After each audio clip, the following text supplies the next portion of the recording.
And we are live. Welcome. Good evening, Mega City. Don't do that to me. Don't do that to me. For those of you who are audio listeners, they are sock puppeting with their hands. Their best approximation of a voice, and it bothers me so much. On tonight's news, mockuments all over the city propagated by metal bending Kaiser Stan Nick. They're probably made of metal somehow. Yeah.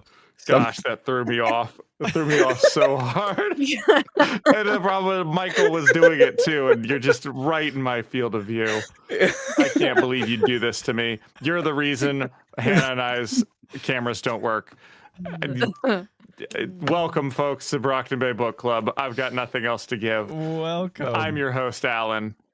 We are delayed. Joining me is Hannah, also not on a camera. Hello. Jacob, yes. who is on a camera. Hello. Michael, who's on a camera. Hey, guys. And Frozen. And Nick, who's also on a camera. I'm Frozen. You know, sock puppet is a great name for a cape, actually. Hey, how about instead of sock puppet? No. I mean, I don't know what they would do, Hannah. Clearly your mind went somewhere as to what sock puppet would be doing, it went, but I'll tell you exactly where it went. I have a friend who is writing a sock puppet shifter romance book out of just pure outrage and joy, and doing it because she can, because she thinks it's hilarious. And it is actually hilarious. And it's, yeah. So every time I think about sock puppets, I think about this weird sock puppet shifter romance that she made me read.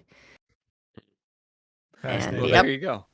There you go. Fantastic. We love it.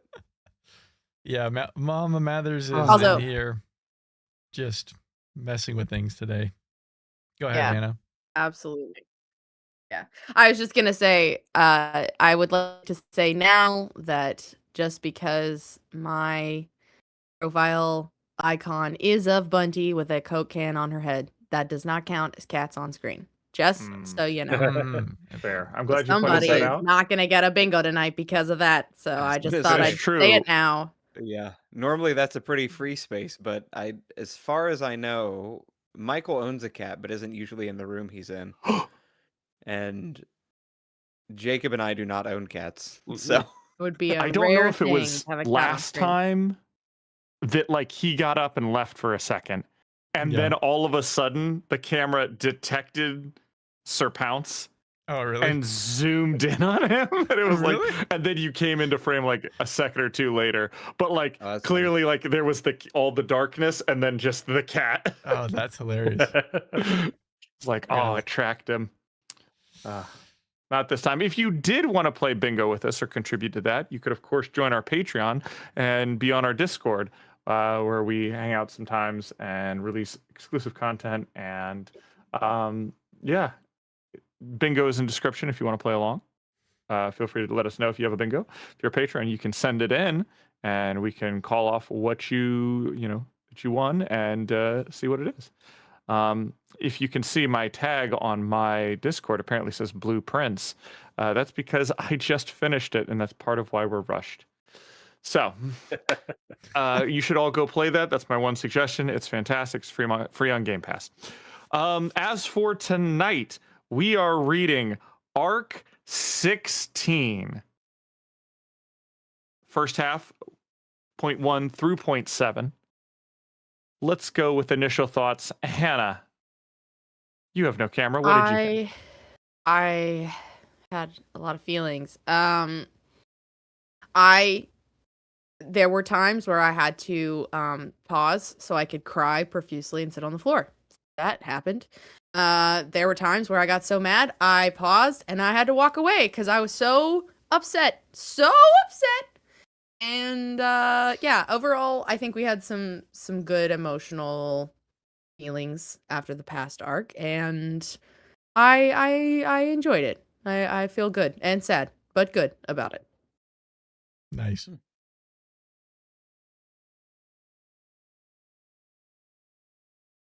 Nick? Yeah. Interesting first half. A lot of good character moments. We keep hearing the impending threats out there, the looming machine army, the mysterious, the sleeper, and everybody's trying. I like this because now it's the uncomfortable tension of trying to avoid causing the end of the world, and I really like. There's something about this uncomfortable tension that's been built now that I really like. Especially how it shows in the fight scene with Death Jester later. Just the restraint, the feeling of standing on cracked ice, is very poignant throughout, and yeah, I really liked it overall. Good first half. All right, and Jacob. Yeah, I think I'm in agreement. I did. These are good chapters for sure. A lot of really good character moments. I think it's just it continues to be my overarching major issue with Ward is just pacing and when things are placed. I feel like some of these chapters or conversations should have happened a lot sooner in the story, but I'm glad they happened. They're good. Yeah, good to read. I'm curious what everything's building to. I have a lot of questions. We have a little bit of sort of the meta knowledge of knowing that we are like in the back quarter of the story, which is weird to say. And so like we don't have the exact same perspective as someone reading through it live. But because of that, I'm finding myself going like, all right, what's the end game here? What are we building to? Because it still feels like we don't really know, which is kind of a weird place to be this deep into a story. But as for the chapters themselves, yeah, I did like them a lot. Oh, there we go. Oh, there he is. Am I streaming from my phone? That works. Yes, I am.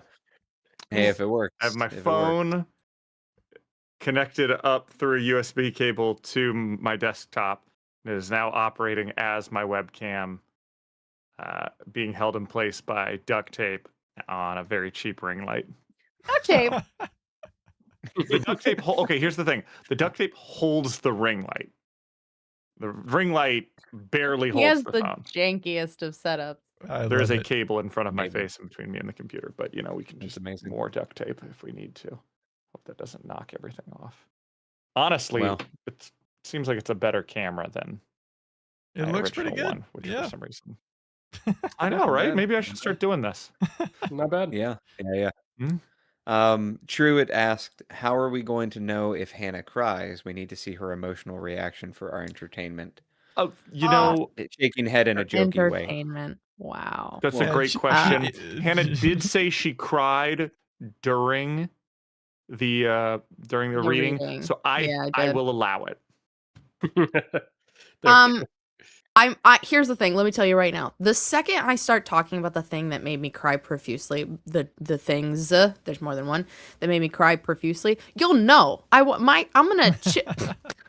You don't have to see my face. I'm not gonna be able to hide it because this one really freaked me up. So you'll know. He's gonna hear the quiet. Yeah.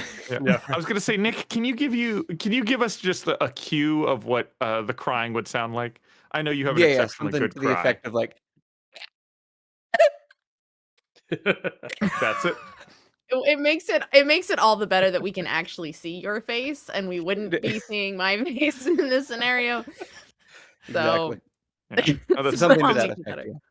It's up there. Your cry is definitely like one of the top 3 cries of all time, and it's right up there with baby's cry, which starts with the baby opening their mouth and starting at a volume that only dogs can hear, and then fading into your realm of hearing, like down. Oh yeah, which is always fun. I know that one very well.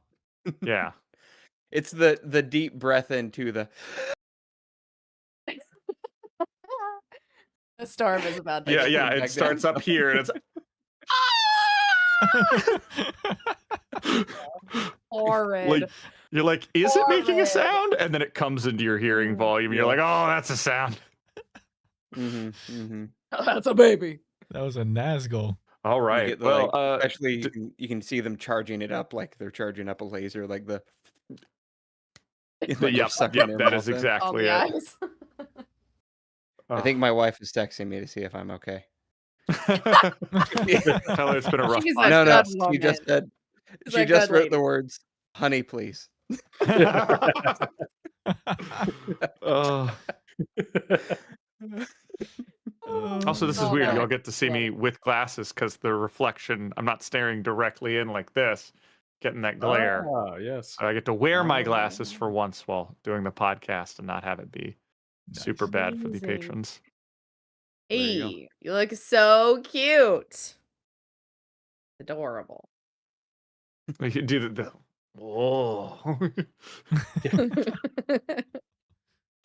Do the you know the guy on Instagram who tries food? Can't remember his name right now, but he always Oh, yeah, rips the off guy. his glasses and throws them after he tries Oh, food. yeah. What is his name? Wait, What hold is on. his- I was gonna his see if I name? can get the I can't perfect say I know Yo-Yo who that is. Senpai from Orange Alan, High Michael, School I know House you Club, know where you're him. like here Yeah. and then Yeah, up thank into you.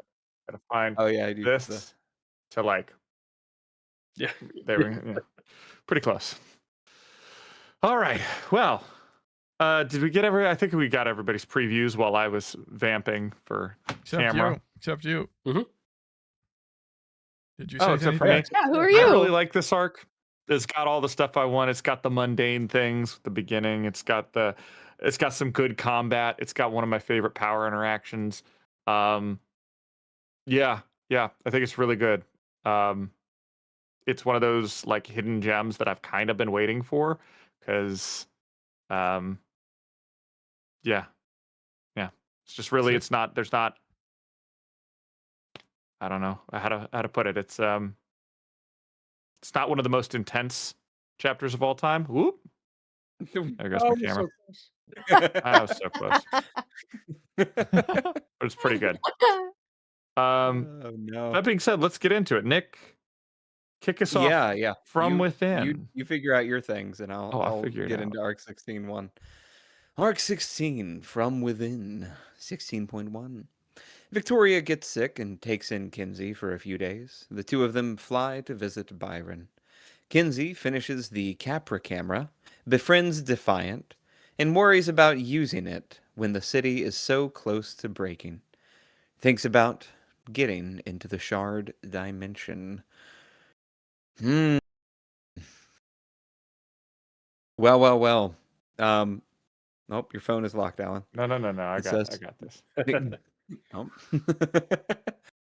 Yeah, I feel like Victoria getting sick is one of the more reasonable and realistic things that's happened, because it's like, if you've ever had those weeks where you just haven't slept, you've been working super hard. It's like, finals week in college, and then your first week back home from summer, you're just sick as a dog because you were so stressed for a week straight and your body's just shutting down. Oh, I'm damn, like, Hannah knows finally. nothing about that.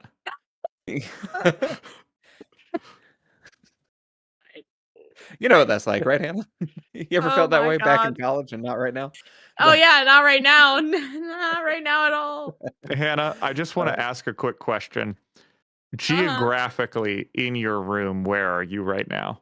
Is it I'm sitting in a right in chair? front of my laptop. It is on a chair, Yeah. though? Okay. I was like, thought are about you laying on the floor. I Doing almost did. the Lilo and Stitch where she's just on the floor with the recorder or the record yeah. player. Yeah. Yeah. Yes. I am at my desk. I am Yeah. slumped over in my chair at the moment, but I am here. For Hey, context, we Nothing wrong with appreciate that. is We're happy to have you here. doing a lot of work for her business. That is currently crunch time He's for her. under the weather as well. It's crunch time yeah. because she's going to be selling at a Ren fair. I'm gonna be vending at a Ren fair, and it's Mhm. I have so much. I don't.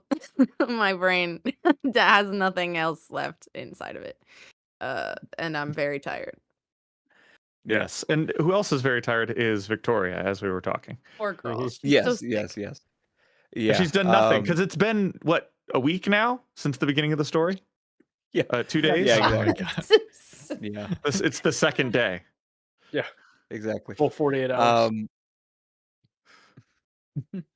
Yeah, no, yeah, she's finally not feeling good, but she's taken in Same. Kinsey after everything that's happened. And wow, that whole opening scene where they are still kind of, it's been some time, and I appreciate that we don't see it super fresh. And it's more like some time has passed and they're still just kind of seeing how they're reeling from it. It's tough. Yeah. It's definitely a tough part of the story. Between that and what's going on with Byron, poor Breakthrough is not doing so hot. Going But hey, Yeah. Byron's real alive. rough. That's a positive. Thank we were God. told two of Oh them my Right side. gosh. Yep. Although On I the will bright say, side. I kept thinking that, like, well, he's alive for now. Because we're going to fix the stupid camera. We're going to figure it out. We're going to be like, oh, look, they can finally live separate lives. And then I feel like he's going to freaking die. And I can't deal with that. I don't have it in me. Well, we'll burn that dead horse when we get to it, I think. Yep. Listen. You can lead a burnt horse to a What? bridge, What? but we'll drink it later. You can't hold it in a bush. That's right. Oh my God. You know what they say? What? A ward in the hand is worth 2 worms in a bush. What the freaking heck is wrong with us? It's constant. Yeah. God, we're on I think we some also shit. get. I don't know if it's. I don't know if it's in this chapter or not, but I know we pretty early on we get the confirmation that original Number Man is in fact dead. Oh, Yeah. you're Yeah, right. that sucks. Yeah, And that does which suck. was my prediction, is that the one, the dorky thing, the guy who's all about numbers, and he's like, the one thing you can't put a number on is how much I love you. And then he throws himself into the bomb somehow to save Citrine. Yeah. Like that's the like very brief what's it called, interlude I needed, was Number Man sacrificing himself for Citrine somehow. Ugh. So Yeah. Yeah. God. yeah, rough. I still won't believe it till I see the body or Victoria sees the corpse, but And even then, and even don't know then, if I believe it. There's like 5 of him still anyway. Where was Valkyrie? Yeah. Yeah. And there's still 5 of them. Yeah. Yeah, exactly. Number lads. Jacob, your favorite boy had some good moments in this chapter. Which I have a couple favorites. A Defiant. Oh, yes. Defiant. Yeah, I was like, wait, who? Yeah. No, I love Defiant. Everything he does is awesome. It's the best part. Oh my God. Yeah. Oh my God. Oh my God. Obviously, we know Did this make you cry? that they're no. We know that Did get a they shout are from the other room. Yes. So obviously they're married, but Defiant calling Dragon his wife is the hottest shit this man has ever said. Just blah, blah, blah, my wife. I lost my shit. I was like,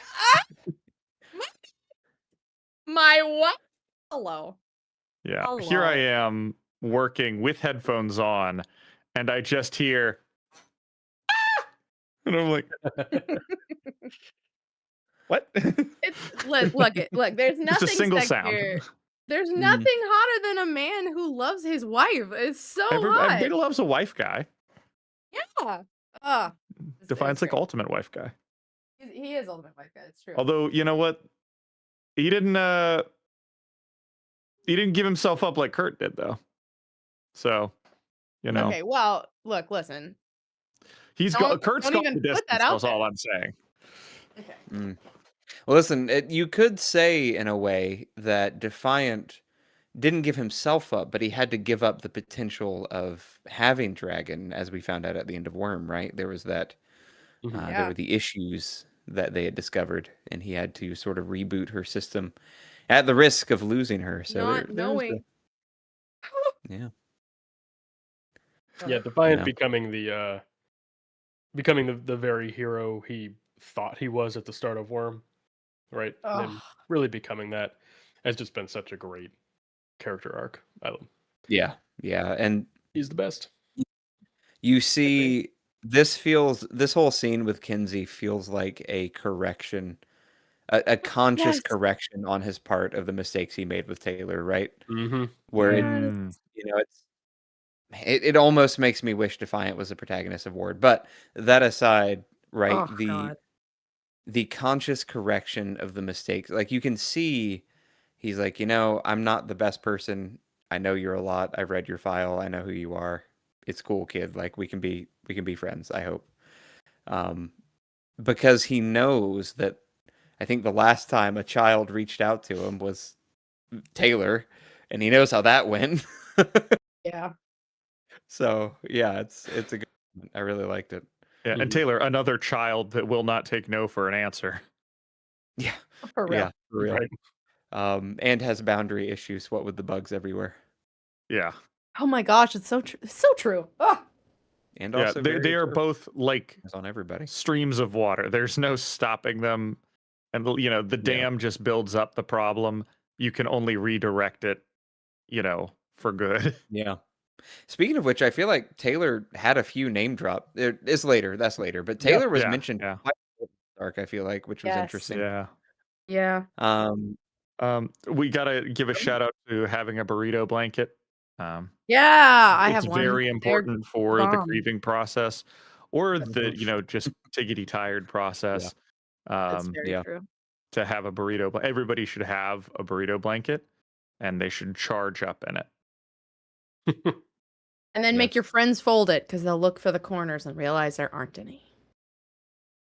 There you go. Important. Fran mentioned comments that this means Jack and Bonesaw are the only living Slaughterhouse 9 members, but I thought Jack died at Gold Morning for some reason. I also assumed he did. I assumed Jack is gone. I know he got buried in He's in a Gray Boy bubble. Oh, he's in a Gray Boy bubble, so he's not technically dead, I guess. Right. Okay, listen. Again, don't put that out into the universe. We don't need to deal with Jack again because someone figures out how to bust him out of a Gray Boy bubble. No, we don't. They kind of hint at it, right? Because during the Dauntless pop, there's that throwaway line of like, well, there's some bubbles we're just not going to touch. Right. Who was talking there? But yeah. So he's out there, but firmly narratively dead for the time being. Yeah. Okay, yeah. Which is good. Again, he's that villain. Although I think he was trying to be iconic like the Joker. He's not so iconic like the Joker I'd want him to come back, if that makes sense. Mm-hmm. So, yeah. Yeah. Better where he is. I'm going to stick with the Defiant Dragon thing for a second and say they would be great Kenzie parents. Oh, yeah. 100%. They're the only people such good Kenzie parents capable of parenting Kenzie. Yeah, because Dragon would be like the only person who could actively stymie Kenzie's stuff, probably. And she's just up their alley in terms of like, both of them are probably huge on the like, oh, we share everything. There is no like, we're literally hooked up together on a nervous system level, like, and. Yeah, like Kenzie would just.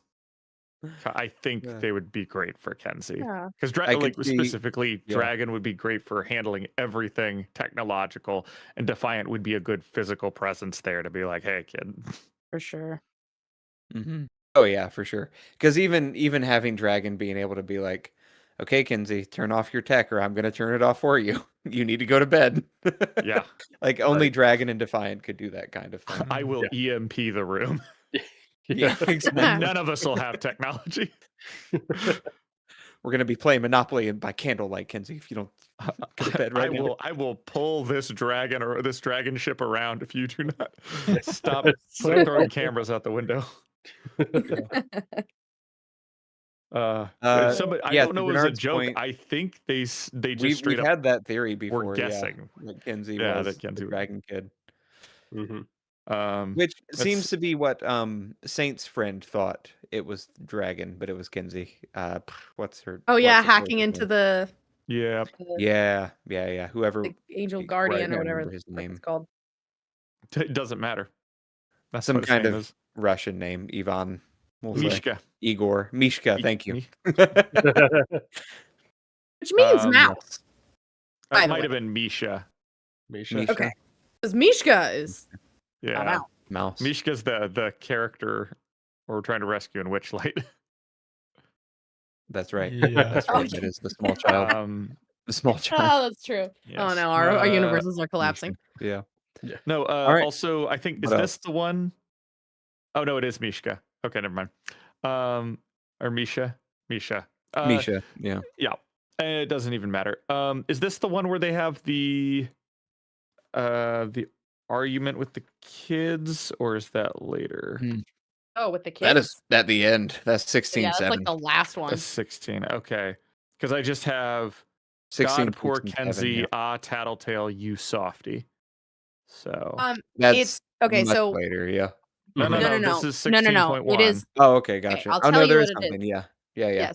So Victoria has a moment where she was recalling back the basically of Kenzie finding out that Ashley is dead and totally losing it and throwing right. stuff and basically doing a full desk wipe, throwing everything off the desk and freaking out, and Tattletale coming in and like hugging her and talking to her.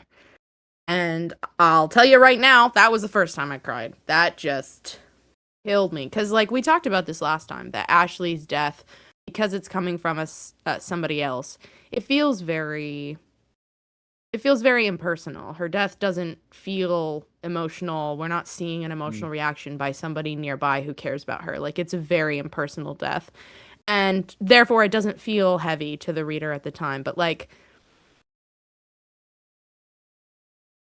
you don't have to see my face to know. Yeah, just kind of knowing that Kinsey had that emotional reaction, this like outburst of violence is very not her, she has such weird emotional reactions to things with the laughing and the smiling and stuff when she's really upset, and we haven't seen her angry too much really, but I feel like we saw it quite a bit in this arc.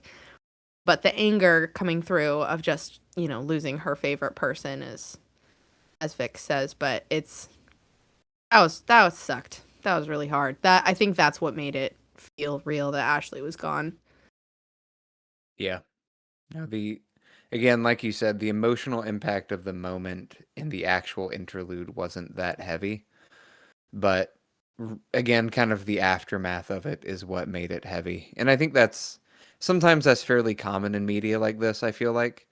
I'm trying to think of a good example, but like, it's just those moments after where you feel it, you're like, I guess it's not as emotional, but if you didn't know what was happening in Lord of the Rings when Gandalf falls, like his death in the moment isn't necessarily super emotional, but the scene afterwards where they're all yelling and crying and, falling and all of that, like that's the kind of stuff that often gets me, like you said. So yeah, that brief moment, I forgot about that, but that brief moment, and then having it be Tattletale, who's, because we had that moment with Victoria and Tattletale where Victoria's like, just try to help Kinsey, like something's wrong, I don't know what's going on, and Tattletale being willing to be like, yeah, I'm gonna give you a hug, like very unvillain thing to do, just a nice thing to do. So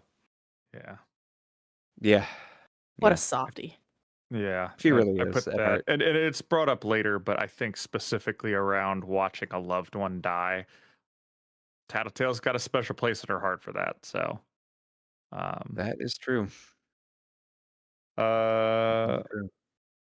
One last thing in the 16.1, we got a name drop.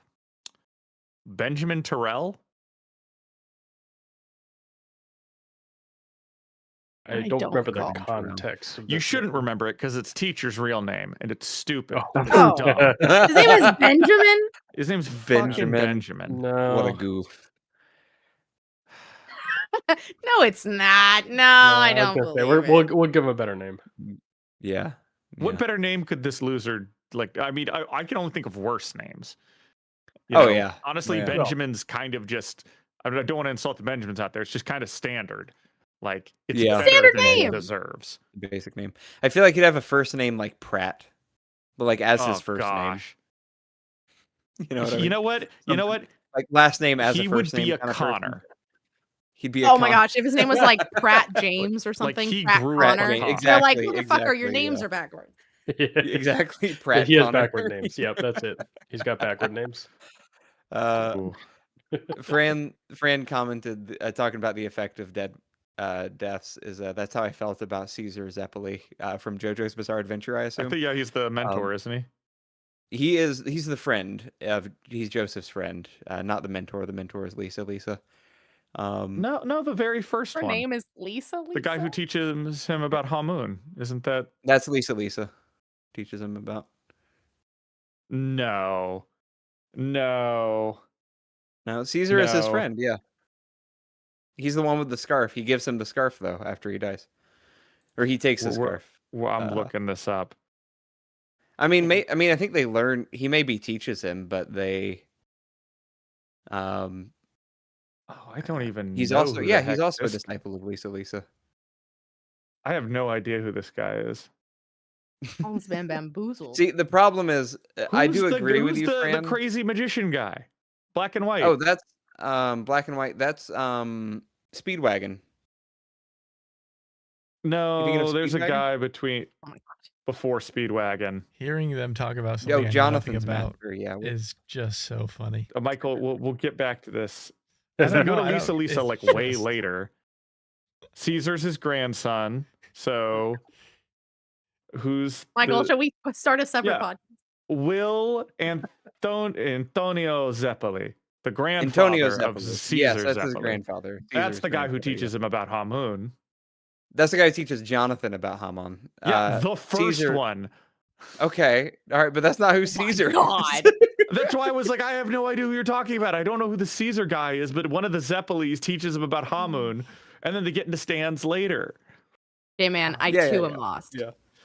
Hey, J-Man, I just want you to know that this is probably how every person who listens to possibly you or anybody else in chat talk about Worm, this is what you sound like. What? It's true. You remember that one guy who dropped in and asked us about March Madness? He probably was very confused. I'll Oh my never gosh, forget I him. forgot about that guy. I don't remember his name, but I'll never forget.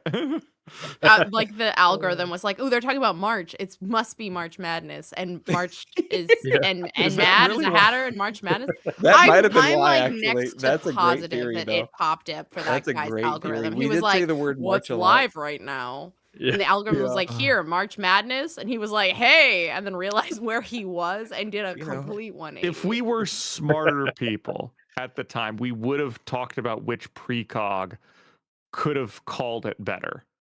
Like, would Number Man have called better odds than like Dinah? I mean, obviously Contessa wins, but like, Yeah. That's what we got to do is we got to who slip in references to current events that are live and talk Yeah. about them. Yeah. Current events. Which worm character Um, could build the best March Madness bracket? Build the best Yeah. March. Yeah. All right, that's all I got Well- for 16.1. Yeah. The Capra camera is cool. Obviously it doesn't work quite right, but it is interesting. And it gives them the idea to break into the shard dimension, perhaps through Rain's dreams, which I like. Yeah, so just kind of a cool thing. One of the funny little quirks of the reading I found is that, and I get it because of what it means, but they're like, Tristan's been switching to Byron more often, so Byron can get more time to heal. But Byron has less time to heal than a normal person because he has to share his life with somebody else. So no Yeah, matter that what sucks. happens, his healing speed is going to be halved, basically. Yeah. And And that then he sucks. Or sustained you'll a have to- head injury. Like they said, he has a potential brain Yeah. injury. I'm like, oh my god. Listen, Yeah. now, I don't. They're This watching is a why it movie. makes me nervous. Yeah. Yeah. Yeah. He might not be quite all right. We'll have to see what Yeah. happens. I'm worried about our boy. Well. 16.2. Yep, let's do it. 16.2 and 3, perhaps? They seem to go together now that I'm remembering. Yeah, I don't have too much for 3, so Yeah. probably. The Wardens are spread thin with various crises, including Sleeper in the Machine Army. Breakthrough talks with Kinsey about Ashley and her team. Dinah claims that Contessa will cause the catastrophe. And in 16.3, Dinah continues to discuss her efforts for the future of humanity and how Contessa has upset all that work. Trying to be helpful, Breakthrough goes after Damsel of Distress's new team, nicknamed Deathchester. So there you go. I don't think I meant to go back and try to listen for it. Maybe I might have just missed it, or maybe it was just what I'm thinking is happening. But I don't think they mentioned it. But Contessa's still totally influenced by Teacher, right? I'm gonna say don't no. I feel like there's some shit going on. I mean, like, honestly, I tend to, my initial reactions tend to be to just, trust Contessa. So when, like, she popped in last time, I was like, oh, great, perfect, glad she's here. It did never occur to me while I was reading or listening that, that she might be bad. And then we started talking about it, and I was like, oh, shit, I guess that's a possibility. And then, like, we get here, and I'm like, well, of course I trust Dinah. We've been with Dinah through all of her shit, and she's saying Contessa's bad. Like, god damn it, we trusted the wrong person. Like, fucking shit, man. I question whether it's Contessa being influenced by Teacher or just Contessa being nihilistic. Because Teacher, at the end of Arc 15, Teacher seemed genuinely surprised by the choices that Contessa had made. And I don't get the vibe that Teacher would make a great fake shock, if that makes sense. Like Contessa, he's not a good actor. I can't believe it. Yeah, like that's not his vibe. So at least that's not how it's written to me. So I wonder more if it's like Contessa's kind of like her philosophy seems like it's turned nihilistic in the sense of like, I don't know, like I'm not trying to save the world anymore. I don't care about what's best for humanity. I did that once and it got most everybody killed. So, whatever. It's kind of the vibe I'm getting from her, right? Yeah. So I don't know. Yeah. At the same time though, Dinah was, like you said, key in saving the world from, Jack and Scion. So yeah, which we'll get to that in a second. Right. Which, although to be fair, it's been noted that thinkers like Contessa and like Dinah struggle to see the other one and how they play into their plans. Right. Yes. And so it could be that they are on sort of parallel tracks to save the world, but don't realize they are because their powers don't interact well. Yeah. Right? Possibly. Well, a couple things that I noted that I really liked. Talking about Kenzie's empty is a different kind of gauge than like other people's. Just the concept of like what it means to run on empty for certain people. Speaking of which, you've been using precog too much. Got a nosebleed. Right. Did you really? Yeah. I just been predicting the future too much. Which, if we want to go ahead and say that I somehow called everything correct on the assassination of Citrine, except it was all the pieces, and I didn't get the actual what happened correct somehow. Once again, my precog abilities that just, weak sauce. I didn't understand because I was like, I'm pretty sure Dinah was working with the anti-parahuman group, and that she was responsible for the bombing, which was technically true. All of that was technically true. Technically, and yeah. I was like, I don't know about number 5. There seems there's something up with him. And I was like, the two of them combined, I was like, are they working together?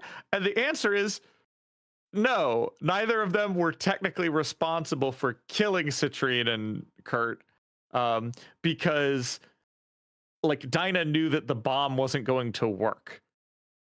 But because Contessa stepped in and did it, it did work by accident.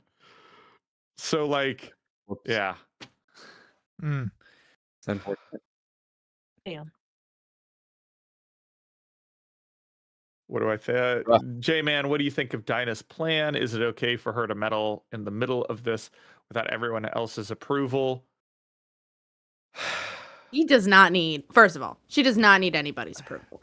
This girl has had to, you know, she's gone through the worst of it. And like, we know she's mercenary status. She does shit for money.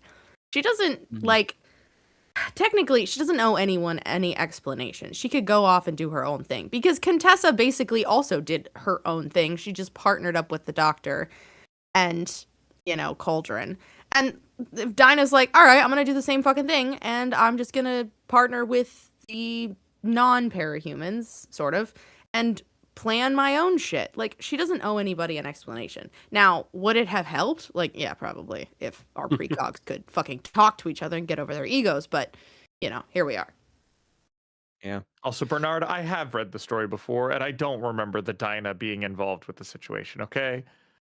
Out of the 2.6 million words, those were like, you know, a percentage of a percentage that I don't remember. Yeah. I have to use my you know, my powers for the rest. Your There you go. powers. Yeah, I don't know. I obviously, you know, like Hannah said, Dinah doesn't really owe anything to anybody. And I think she was working with Fault Line's crew for a bit, so it makes sense that she'd be a bit more mercenary, right? Am Yeah. I remembering that right? They Or like hired got her them? established, and now she in return hires she's them on as her own. protection all the time. So it's probably one of Yeah, those just like yeah. mutually they just always are Mutually technically on beneficial call or relationship. whatnot. Yeah. Mhm. Right. Yeah, so I don't know. I mean, it seems like every thinker or precog has grand master plans for how they're going to save the world, whether it's Coil or Contessa or Dinah now or Accord had his PowerPoint presentations and Excel spreadsheets to save the world. You know, everybody's got something, and I think that's part of the interesting particularities of powers in this universe is that while they come from the same source, they are meant to be in conflict. So it makes sense that if you have this kind of power, everybody would think, well, my plan's the best one to save the world because that's part of the conflict the powers want you to have. What was Dinah's code name? Bernard asked. Kid Cassandra. Kid Cassandra. What does that mean? Okay, so it's not her nickname. She just goes by Dinah or the the whatever. Yeah. It's Tattletale's name for her, because Cassandra, if you remember from Greek mythology, is the priestess oracle who like predicts the Trojan War and the fall of Troy, but she's been been cursed by Apollo to always be right and have nobody listen to her. Gotcha. So- Okay, that's Wow. funny. I like that. Yeah, I like that. That's a that good makes reference. a I didn't lot more catch that. sense. And I forgot to look it up. Yeah, very cool. Very cool. I like it. Yeah, we get one small detail as we get a bit more about Sleeper. According to NAFTA, Sleeper has absolute invulnerability, better than Alexandria's, special brains, and absolute annihilation powers. The phrasing of totally special brains, though, only brings to mind the Mass Effect meme, the special eyes. He's got special brains. My brains. My brains. That aside, though, I was looking at the comments about Sleeper, and somebody's like, "Well, I'm kind of sad he doesn't have Master Stranger powers." And somebody's like, "Well, we don't know that yet. It still fits with the theory that he just makes everybody think he's super strong, but he's not actually powerful." I do love Oh that. my god, I So love it's that. still a great theory. Like basically, what was the Slaughterhouse Nine? Was his name just Nice Guy?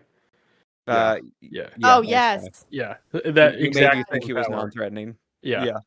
Same one except the reverse. So everyone Yeah, just yeah, thinks he's super threatening. Yeah. yeah. He's just a guy who Um, wants to sit on his porch. Yeah, exactly.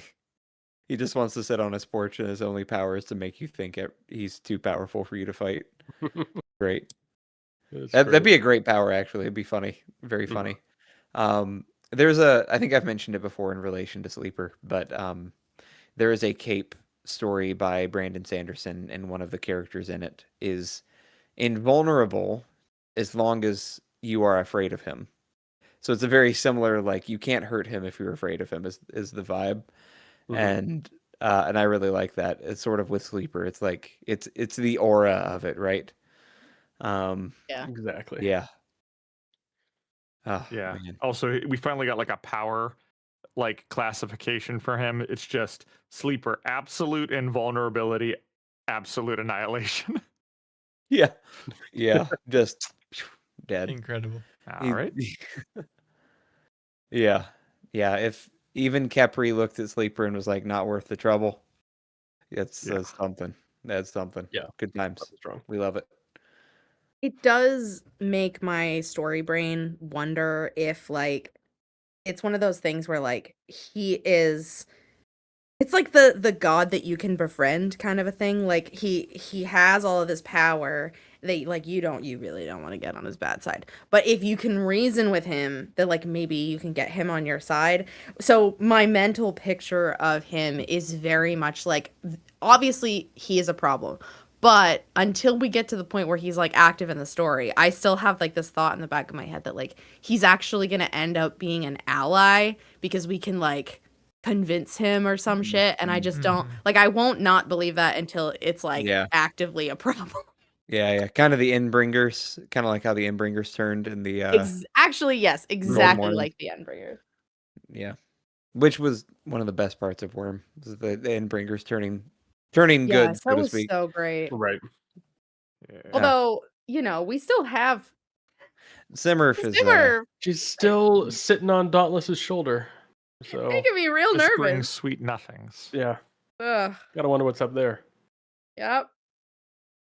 Don't trust. Weird shit's going on. Anyways, yeah, so we get they decide to go after Damsel of Distress's new team with the limitation that they can only use always on powers, or they have to be able to turn them on far away and then keep them on, which is such an interesting limitation, right? So you've got, you know, some people whose powers just don't work, basically. Like Tristan's like, so I've just got my strength and my endurance. Like, that sucks. Victoria can fly. His charm. My brand. My brand. My brains. My special brains. You know, Kinsey's good. Sveta's good. Rain can, like, summon his knives, but has to hold them the whole time. So just kind of really cool limitations to the power. And of course, the name of the team is Deathchester. The one thing that Damsel wanted, right, was having her own team, her own territory. That was the one she tried to have. Yeah, so we can get into 16.4 unless there's more. Yeah. Let's see. Let's talk about. Yeah. I mean, let's talk about Bullet Time. Arguably one of the coolest capes around, talking to Rain. You know.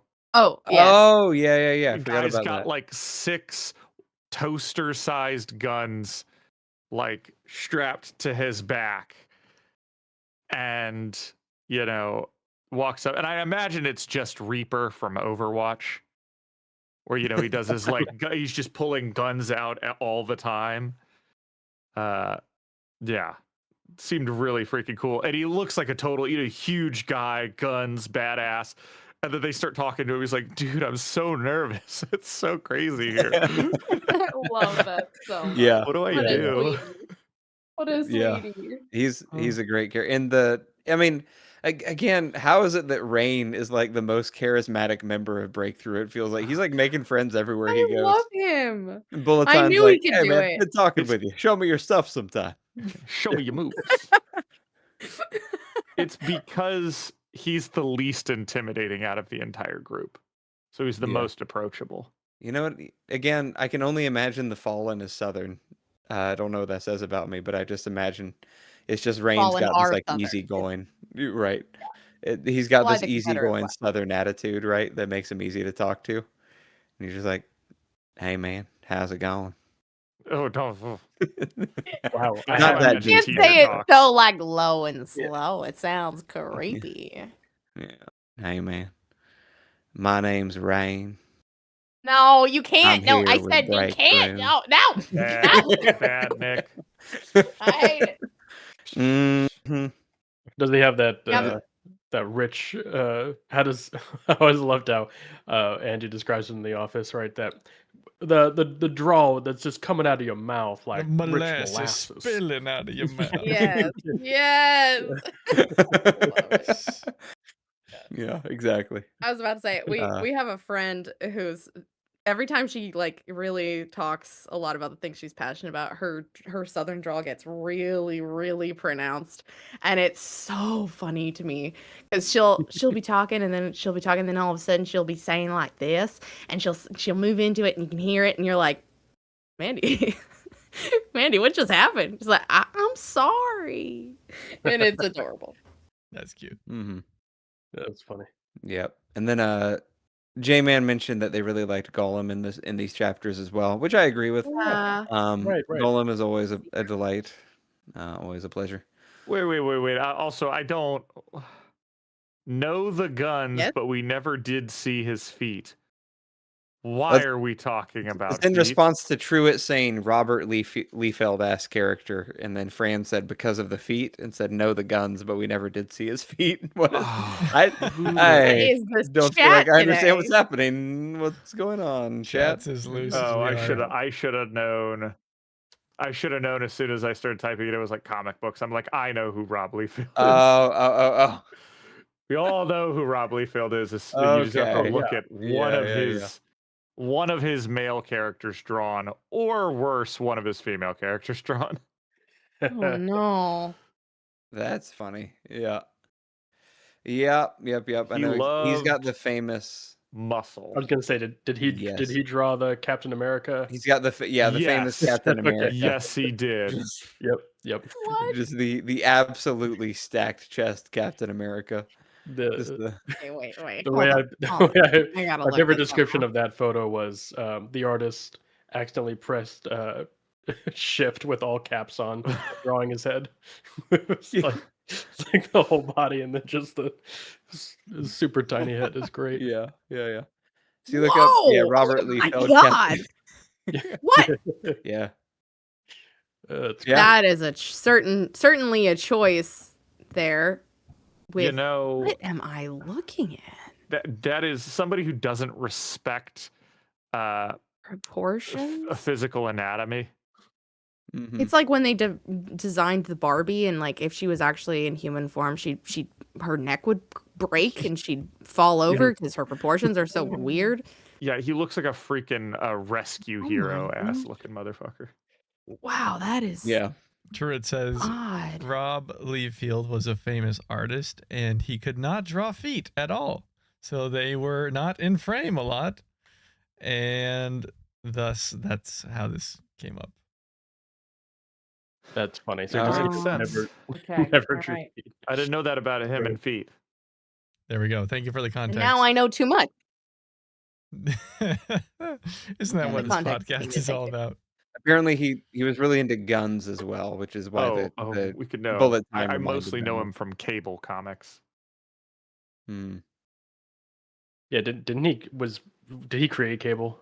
He might have. I'll be honest. I know he did a lot of the Deadpool universe or expanded stuff, I think. The Weapon X, probably. Yeah.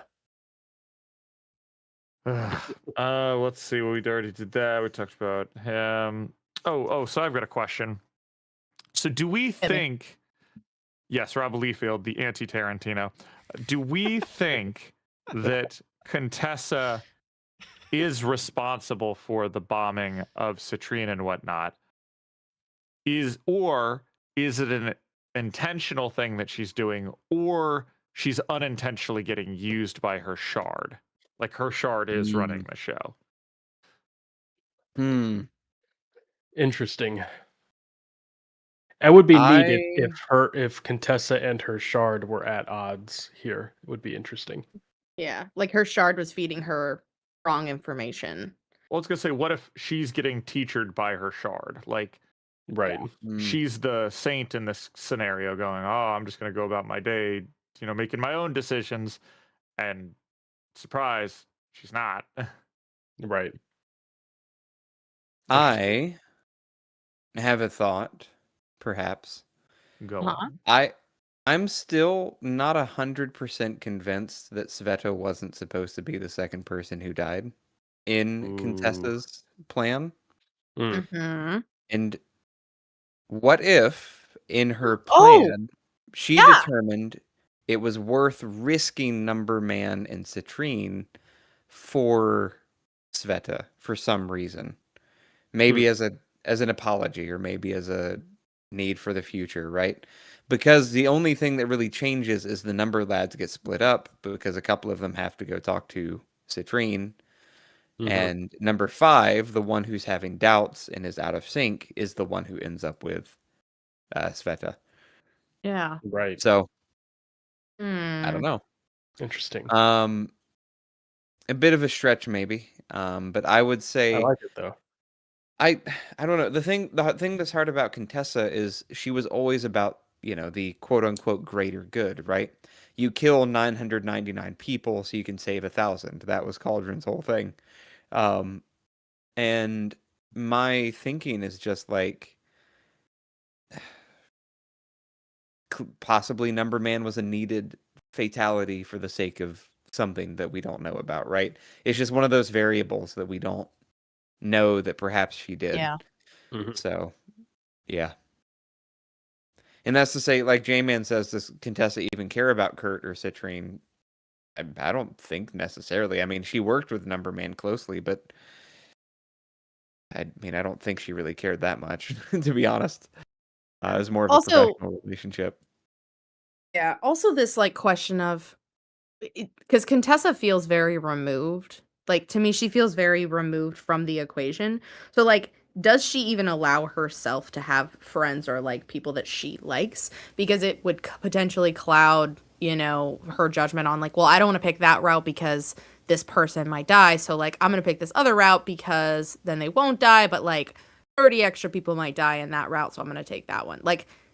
I wonder if she sees it very clinically and is I don't make friends because they get in the way of me choosing the best outcome for the planet. I mean, regardless of if her shard is lying to her or misleading her or at odds with her in any way. But if she, likes or dislikes Citrine, the idea of well, it doesn't matter. I try not to think about it. It might change things.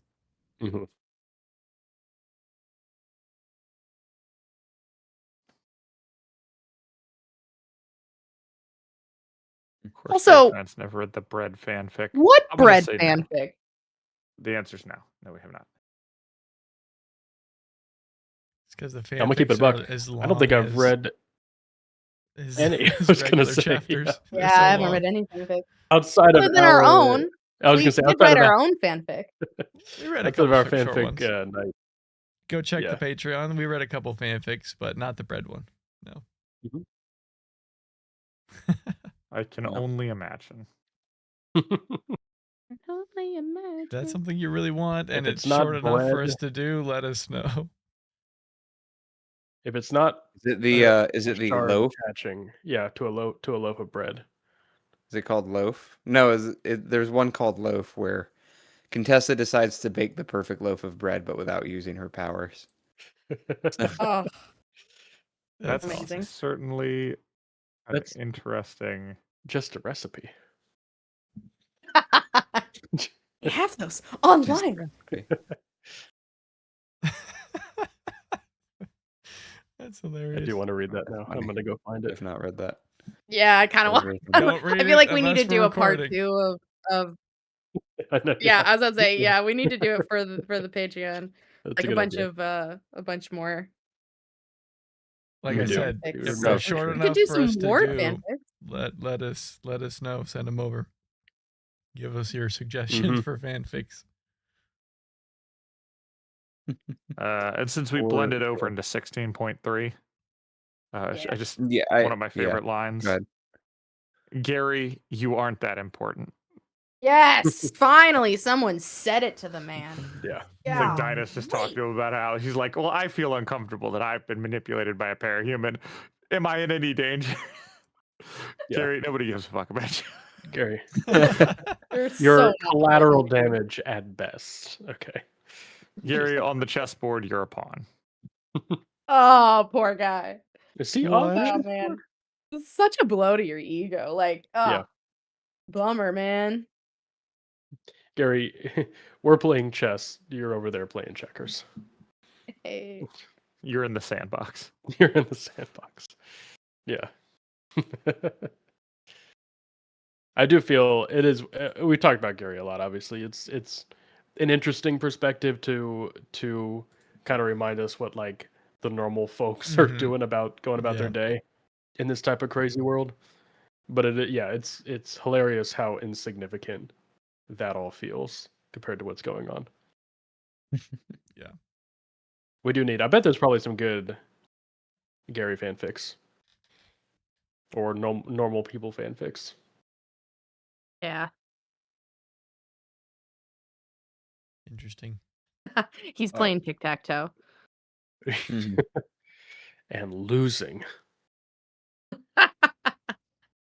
I did see he said that there's a guy trying to train like a robot with AI to like always win at tic-tac-toe, but it keeps losing, but it keeps like breaking the rules. So like it'll start to fill it in, realize it's gonna lose, and then like go outside the box, do a circle, and like win that way. Yeah. That's funny. That's what Gary's doing. Well, On to point 4. 16.4. Yep. Alrighty. 16.4. Breakthrough assists the huntsman in fighting Death Jester. Mockument makes a wretch caricature. Victoria falls deeper into her power. And the heroes surrender to stop the fight and safeguard civilian lives. Oh boy, this was rough. Yowza. This was a rough one. I don't think they were the like. Let's maybe not send the people grieving the loss of their friend to fight the one other person that looks just like their friend. Yeah. It was Or- kind of their idea, right? Yeah, Yeah. It's a bad Never idea. should have Bad agreed idea. to Bad that. idea, guys. The Bad idea. second Kenzie's like, yeah, we should go and do this. It should have been a red flag. Should have said, no, send literally anybody else. We cannot go on this mission.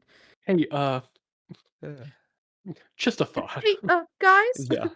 Which I did really appreciate Wildbow's ability to flip-flop between Ashley and Damsel in Swan Song so like cleanly at different moments, where it's like clearly you can kind of get an idea of where Victoria's headspace is when they're referring to Damsel, not Swan Song.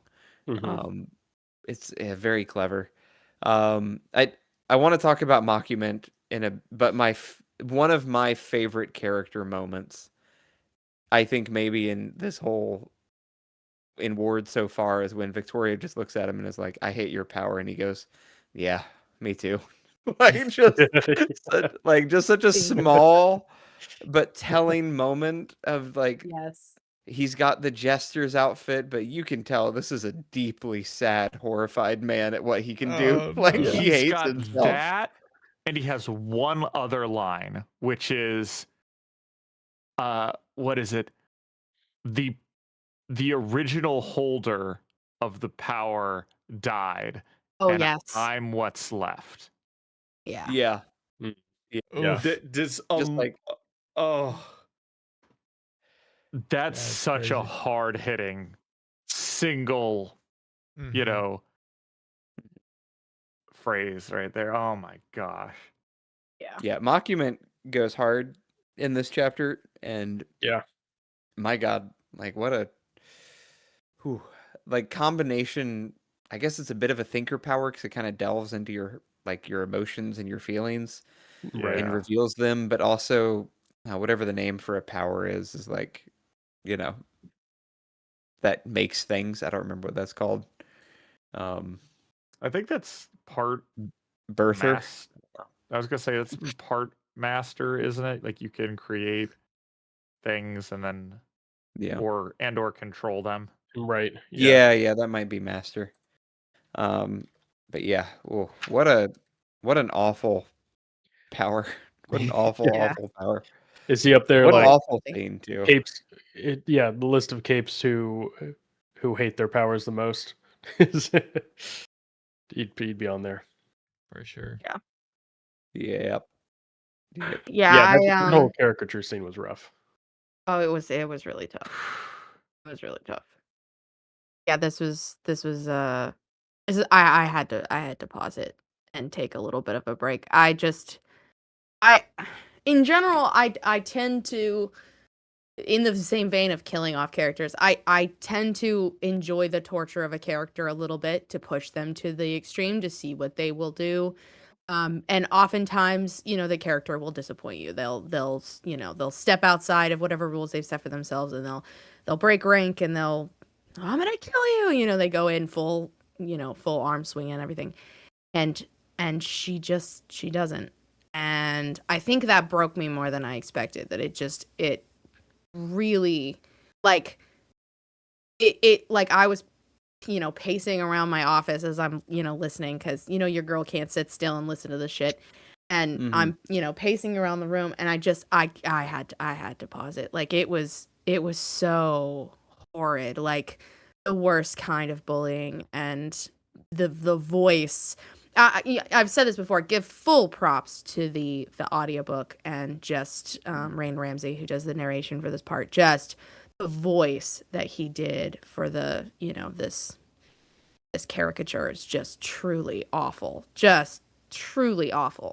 and like I'm sitting on my floor sobbing my eyes out, just like, leave her alone. Like, it only takes one glance to see that like, maybe we don't pick on her, like maybe we move on, maybe we pick somebody else in this moment. Like, the villains are villainous for a reason, but like, this is too far. Like, stop.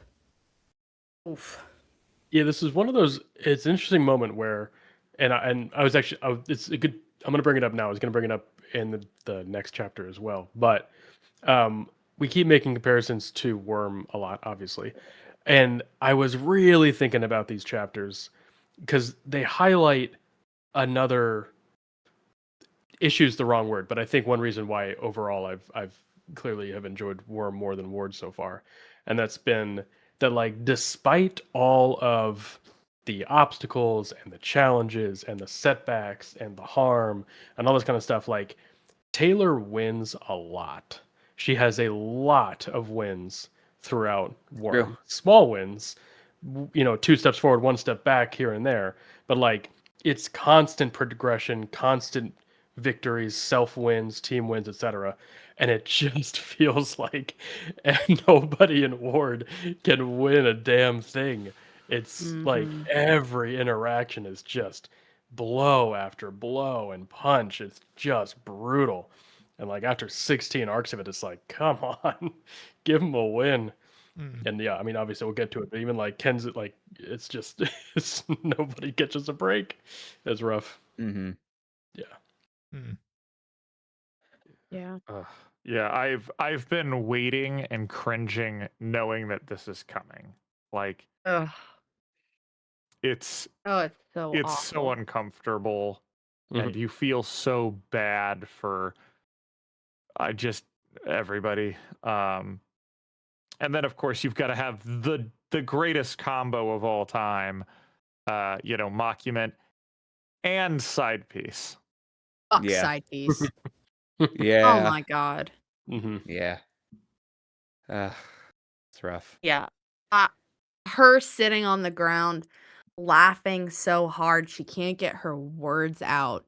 It's like I mean it truly is like so fucking low. Like we've all had moments. Okay, listen. We've all had moments in our lives where we said something we didn't mean and we immediately felt guilty about it, or we did something and we were like, "Shit, I shouldn't have said that. That was like really cutting." You have moments in your life where you make a mistake and you think, "Shit, like I was the villain in that argument. Like I should not have said that. I picked a low blow and I did it anyways." There's a difference between that and reveling. She's reveling in this. Mhm. In this, because this caricature is fumbling around naked as the wretch. Like that, and she just is sitting on the ground and laughing because it's so funny to her that, oh, look, the big hero is getting humbled in this like, God, you should be embarrassed for yourself that you think this is funny. Like, this is so low. So low. Oh. Yeah, it hurt to watch, and yeah. Oh, it was, No, oh man. it's definitely, and the audiobook is very good. I've been listening to it more because I've Oh. been listening to it while I go for runs or exercise or things. And yeah, this was one where I was just like, oh, very well done, but it does Very well make you done. feel the grossness of what's going on. And yeah, just I personally admire Victoria's self-control because Mhm. there is very little, and as a writer, I think it'd be easy to fall into this, right? Like there's very little more satisfying than when the bully or the loudmouth talker finally gets their comeuppance and like gets shut up, you know? And so I can only imagine the temptation Victoria would have felt as a character, but also um, Wildbow as a writer to be like, you know, maybe I just have Victoria have a fuck it moment, you know, just like, yeah, Yeah. fuck it. And then she kills Side Piece, right? Like something really drastic where it's just like, she just force field smashes Side Piece into the sidewalk. Side Piece is dead, and everybody's like, "Holy shit, Victoria, what did you do?" Like that. Don't use the That rain would be voice. great.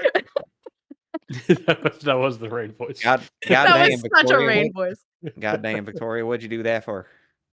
No, Yeah. no, no, You got blood all over this here sidewalk. Lots of civilians watching. You're gonna break no, the ice, Victoria. no. God damn. I tell you what, Vicky. Goddamn. I tell you what. You've put him into more like Appalachia now, which also Yeah. fits. I will say, yeah. Like, That's funny. Just trying to do I don't know if any of you guys are King of the Hill fans, but trying to do Boom Hour from King of the Hill.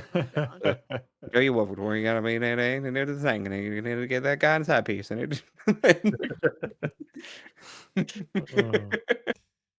You just sound like a what are the cat? I don't know what they're called. The Auctioneer. at cattle wranglers. Yeah. Yeah, an auctioneer. Yes, like a Yeah. cattle auctioneer. Yeah. So fast. Jeez. But yeah, yeah, oh, such a rough chapter. Yeah, you can. It's interesting to imagine. Yeah, like Fran kind of hinted at, Taylor's mockery would include the locker, probably. Yeah, you can kind of imagine like what Mockument's power would pull, because the fact that it reaches deep enough to know Jeez. that Victoria had feelings for Amy, that Victoria sees herself as the wretch, that these are like, it's very real. It's wrong about most of what it's saying, of course, because it's a mockument, but it's eerily close, and it makes you wonder how deep the power reaches to see like how you really feel about stuff and what it would find about other characters, right? Like what would it pull out for Rain? Yeah. What embarrassing things would it pull out for, oh God, could you imagine if it got Tristan or Byron? Oh God. Mostly Tristan, you know, like Yeah, of course. yeah. Worst things This- you've ever thought is like coming up in out loud for everyone to hear. Like, Yeah. ugh. Mm. Yeah, it's shitty. It's real shitty.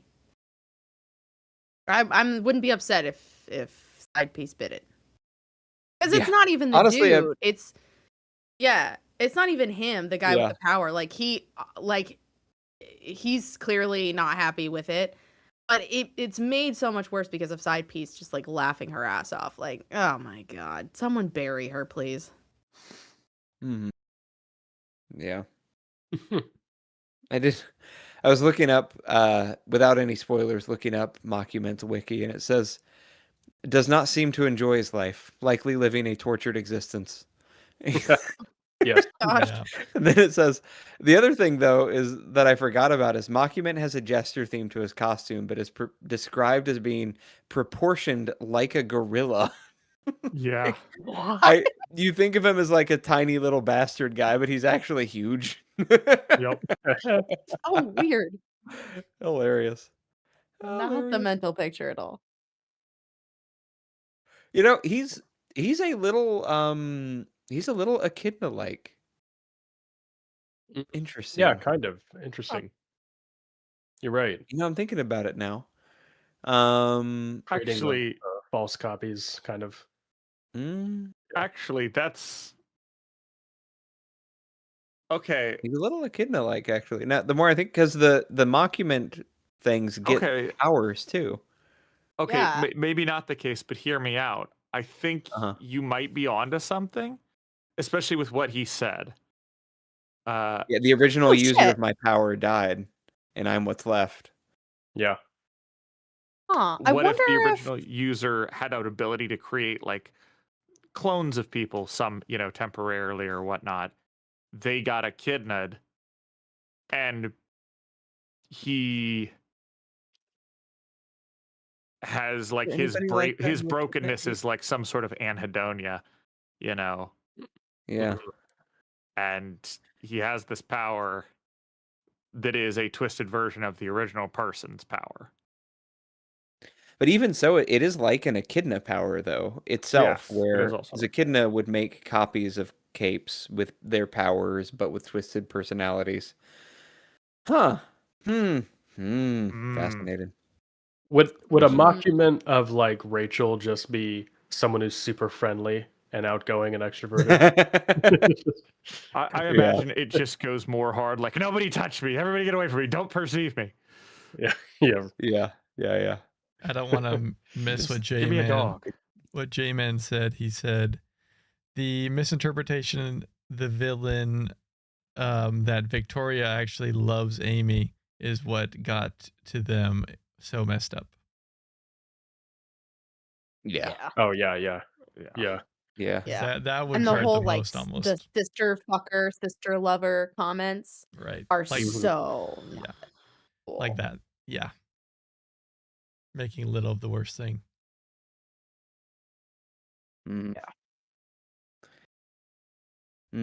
Jeesh. Well. Dang. This is so sad. Alexa, play Despacito. Yeah. No. Dragon, Oh my play God. Despacito. Dragon, play Despacito. Dragon, Not play fucking Gasolina. Oh my god. Okay, let's keep going. Should we move on? Yeah. We can move on. Got All I mean, right. 16.5 is kind of related. 16.5 is pretty short. It is related. It's pretty short. 16.5, Breakthrough and Etna interact while tracking down Deathchester. They discuss some powers, shard mechanics, instincts, and more. They get their meeting with Damsel and make a deal. The one note I had for this chapter is basically, wow, Victoria really did beat the villain out of Etna and apparently all of her personality. Yeah, because we talked about, like, does she still have brain damage? We want to talk about people with brain damage. She's just like, because she's super sincere with all of her responses, but she's just like, yeah, huh, hadn't thought about Very that. like short-worded, doesn't really say Yeah. much. It's just it's like, Victoria. It's the What have you done? There's that meme that's been going around. This like, I've got the magic in me. Like Victoria, like looking at her hands, like after punching the evil out of Etna. It's like, Yeah. I should do that more often. Oh my god. All right. 16.5. Yeah, I guess the only other thing that's interesting is they make the deal with Damsel to get her some territory get her an inn with Tattletale. Yeah. Which I thought was nice. It comes up a bit later. Yeah, I'm trying to think. I don't feel like there's anything too else. much. They talk about shard stuff. People in chat remind us if anything 16.5 with the shard stuff. Yeah, is I don't important. feel like there was too much. But it didn't feel like it was anything we didn't kind of know already, but maybe I'm Right. Yeah. misremembering. All right. 16.6. Victoria and Kinsey talk about growing up. They meet with Natalie about new rules for capes, and then talk to and are almost attacked by the Heartbroken over what Kinsey learned during the teacher raid. Hey, look at Natalie go leading the charge, right? Mhm. Like For real. I love this moment for her as a character development off of the Armstrong interlude where he's looking at her, he's with her, and he's like, I was in her shoes 25, 30 years ago. She's going to be all right. Like if she figures it out, she'll be good. Just, she'll find her way in this crazy world. And it Hell seems like yeah. she is, So proud. Yeah, Our little human. if one day we get a Parahumans 3 and there's a big time Yeah. jump, be cool to see Natalie definitely in charge of something. Yeah. Oh, for hell sure. yeah. Lawyer. Yeah. Oh, I didn't want to miss. J-Man did mention not cracking the ice added a nice dynamic to the fight. Loved flying up high to activate the force field. Yeah, that whole fight Oh, scene was yes. really well done because of that dynamic. We did kind of overlook that, but we had mentioned it earlier where that tension made that fight really unique because Victoria couldn't just go Super Saiyan and beat them up. Because aside from Damsel, I feel like Victoria could probably take them pretty easily. Most of yeah. those villains. Oh yeah. Fuck 'em up. In a normal situation. So at least side piece. She Yeah, get a hook line's non-side kind piece of out. annoying, but Yeah, hook line's kind of Yeah, a annoying. little more complicated. But again, if she'd had her full use of the wretch and her force field and everything, it probably wouldn't have been as big of a deal. But yeah, good fight dynamic. Oh, I see it That's a there. kill. There you go. Little cat on screen. Know nothing little about this big boy. Yeah, Chungus. But yeah, I like fights with limitations. Fights with limitations are very fun. And I think they make them a lot more interesting. Agreed. I mean, I think that's one of the things I really liked about Taylor was that because her power felt so like, well, what the fuck are you supposed to do with bugs in the middle of a fight, here? Like she's great with reconnaissance, but like what are you supposed to do in the middle of stuff? And she was so creative in coming up with things like the capsaicin, Exactly. and like it was cool to see her find inventive ways to do stuff when she herself was very, squishy. She's very limited. And so having those limitations make a fight more interesting. You have to find ways to circumvent your own powers, and that's cool. I think the coolest thing that I remember happening was, doesn't she like what is it that she like Wretch knocks away his hook when he's like snaking it under the cars towards her? Mm-hmm. I think so. Is that Victoria? Yeah, I think so. And she like does it, and he's like, that's interesting. Because no. She sees it coming and she bats it away, except it takes her a second to realize that she didn't slap it away. She retched it away. And she was like, oh, we're in sync. Like, yeah, that's right, yeah. Which has been a nice thing because they mentioned it before that like at one point in time, her hands picked up 6 guns and were using them at one point in time. Exactly. Yeah. No, that was with teacher. Yeah. Yeah. Which It's is a sort lot of of the, coordinated dexterity. Yeah. And yeah, very we cool. love that for her. Very cool. Gotta thump my boy like a watermelon over here. Fran said we can't have Parahumans 3 if Vala 4 is not alive to be violently hurt by the protagonist. God, hey, I would bring love him that back as a running bit. This Vala 4 keeps coming back and gets absolutely mangled every time. It's just the Valkyrie clone of him. He's like, well, I guess he's kind of back. Still just gets his ass handed to him. I'm dead. They can't get me now. What's the reporter for Mass Effect? Right, I'm tired of your disingenuous accusations. Just beats the shit out of him. All 3 games. Yeah. Yep. You got to at least take a swing. Oh, yeah. Beckford, you are laying on my hand. Yep. I'm trying to think of what I did like the new rules for the capes. It did feel like, okay, this is actually like they're trying to do something with the legal system. I can appreciate that world building. Yeah. I think they did a decent job making that part interesting when something like that could have been pretty boring. Mhm.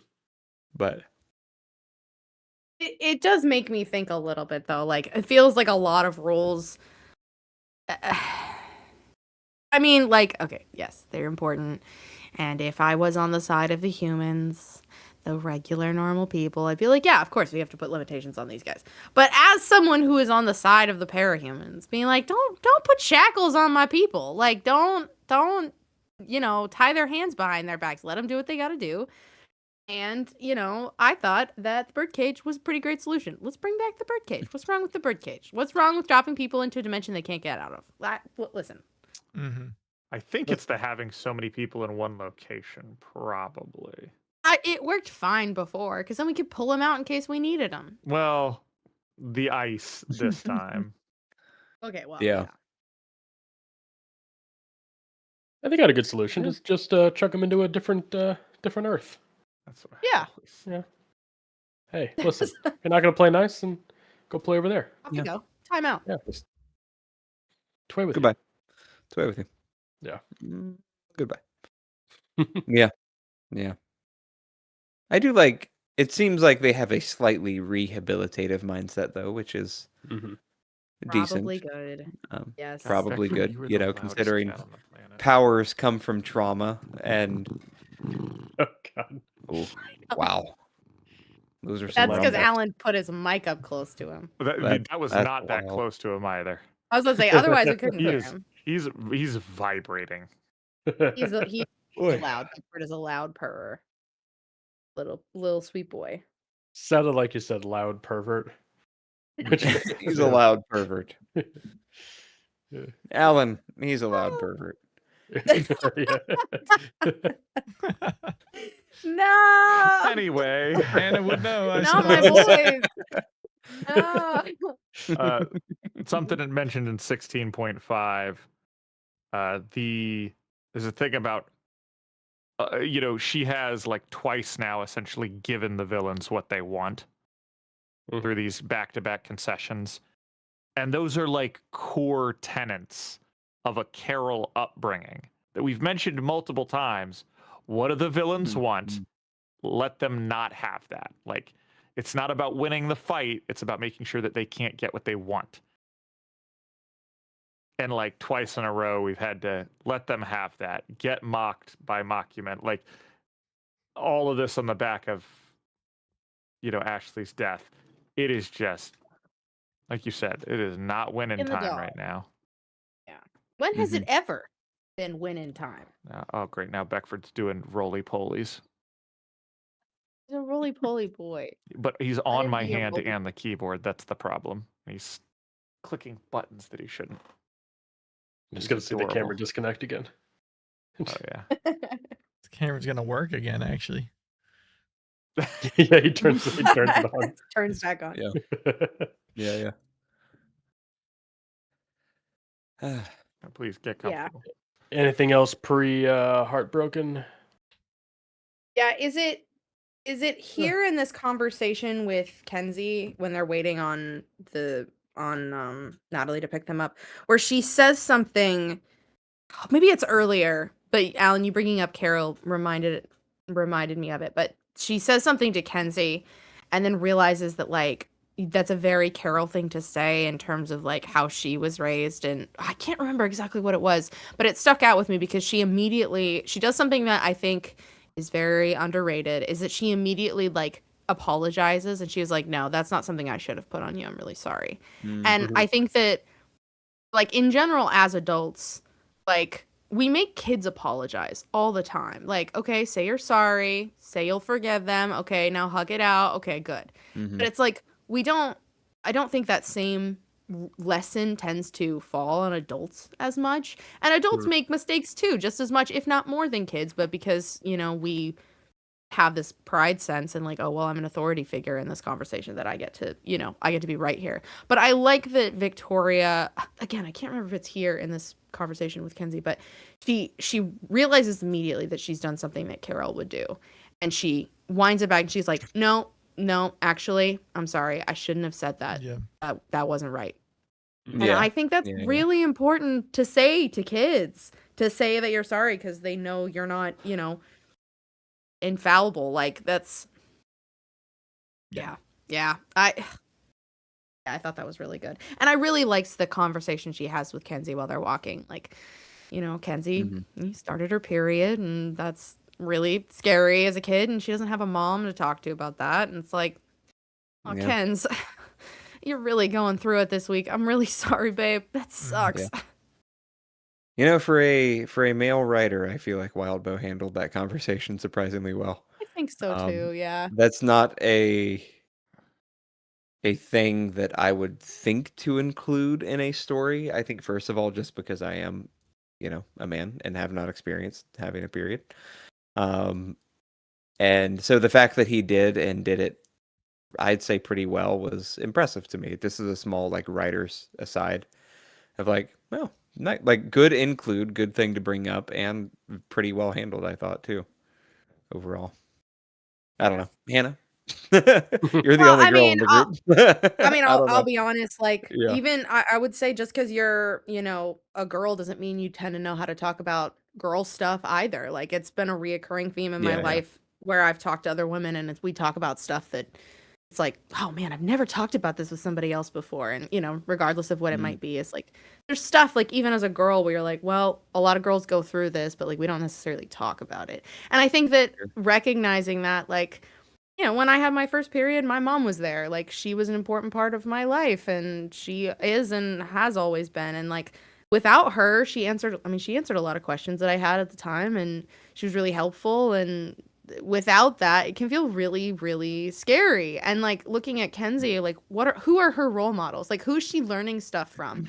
Well, it's the chicken tenders at the moment, which is terrible. The heartbroken are teaching her terrible things. And it's like, gosh, like she needs a little mom moment here. And the fact that she kind of has that little bit with Victoria, coming off of Victoria making her French toast that morning, which sounds so good.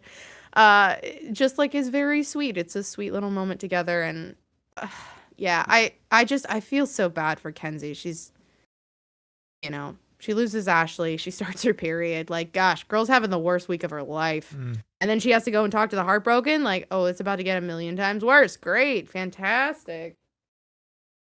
Yeah. You haven't had your period yet, Nick? Not yet, no. It's just like your Hogwarts invitation. It's in the mail. It's in the mail. Yeah. Get that checked Hilarious. I feel like there's something about like in the female, but we'll workshop. We'll workshop it. Yeah. Test it out at a few open mics. We'll take some notes. We'll figure it out. Yep. I'm resisting the temptation to say too many gross things. I'll not say what I'm thinking. I'll show restraint for once. Yeah, I'll show restraint for once. Shall I? The one time. I appreciate that. Thank you. The one time. Yeah. This is what you're gonna show restraint once on. a year. Once a This year. is what I feel like period jokes go a little bit too far. There's something. He's got one day. Oh, does blood make you uncomfortable? No. Does your uterus crying make you uncomfortable? It might. Yeah. Spreading itself to bits. It's more like joking about why I've bled down there before. Oh my god. I told you. Much worse than I expected. So much worse. All right, that's fine. Usually happens after too much Taco Bell fire sauce. Hey ho. Boy ho. Oh my god. Anyways, restraint gone. Oh my god. That wasn't too bad. It's hilarious. okay. That Yeah, could have been worse. could have been worse. Don't want to forget to. Kinsey mentions she has 2 crushes. It's clearly which is, Darlene and Aiden. And is it chicken. Darlene? Is that Darlene and chicken? I assumed, yeah. Yeah. But of course, with her, it's hard to tell the difference between a crush Yes. and a just Yeah. normal feelings, I think, right? And a That's deep something she also desire to be struggles with. close to people. Yeah. But I mean, it's, she has right. that for a lot of people, and I think she specifically has it for these people. So like, Yeah. she probably knows the difference, but also, it's Yeah. Kenzie, of course, It's is one of those going to things. definitely be a pan-romantic person. Yeah. Yes. Like, even if they don't have a personality, they could be a stuffed animal, and Kenzie would They could be a literal probably- pan. Yeah, a literal pan, and Kenzie would have a strong social relationship with that person, with that pan. I'll always love you. Kinsey, I'm literally a cast iron pan. Oh, what's the You listen to me so senpai? much. Or Oh, Tomoko senpai. Yeah, he's like, oh, Fridge John. Oh my god. Refrigerator senpai, no. That's what it was. Lamp Coon. Oh my Lamp goodness. Oh, Pro boy. ZD. Truly the inspiration for Date Everything, I'm sure. Yeah. Somebody's, Oh my gosh, 100%. somebody like saw that skit and was like, wait, that's a great idea. You do something with this. Do we want to move into the hope we got paid well standoff for that. now? Yeah, for the standoff. Ooh, Yes. this was some tension. Wowee. Jeez. First, God, I love setting the scene where they're just driving in and Kinsey rolls down the window and says hey to the giant dog running alongside the car. Fantastic. Needs all the friends she can get right now. I think one of the moments that stood out the most to me was Victoria pushing with her aura and it just like washing over them, like they don't even notice. And she's like, oh, I'm useless here. Like without actually fighting them, I can't do anything.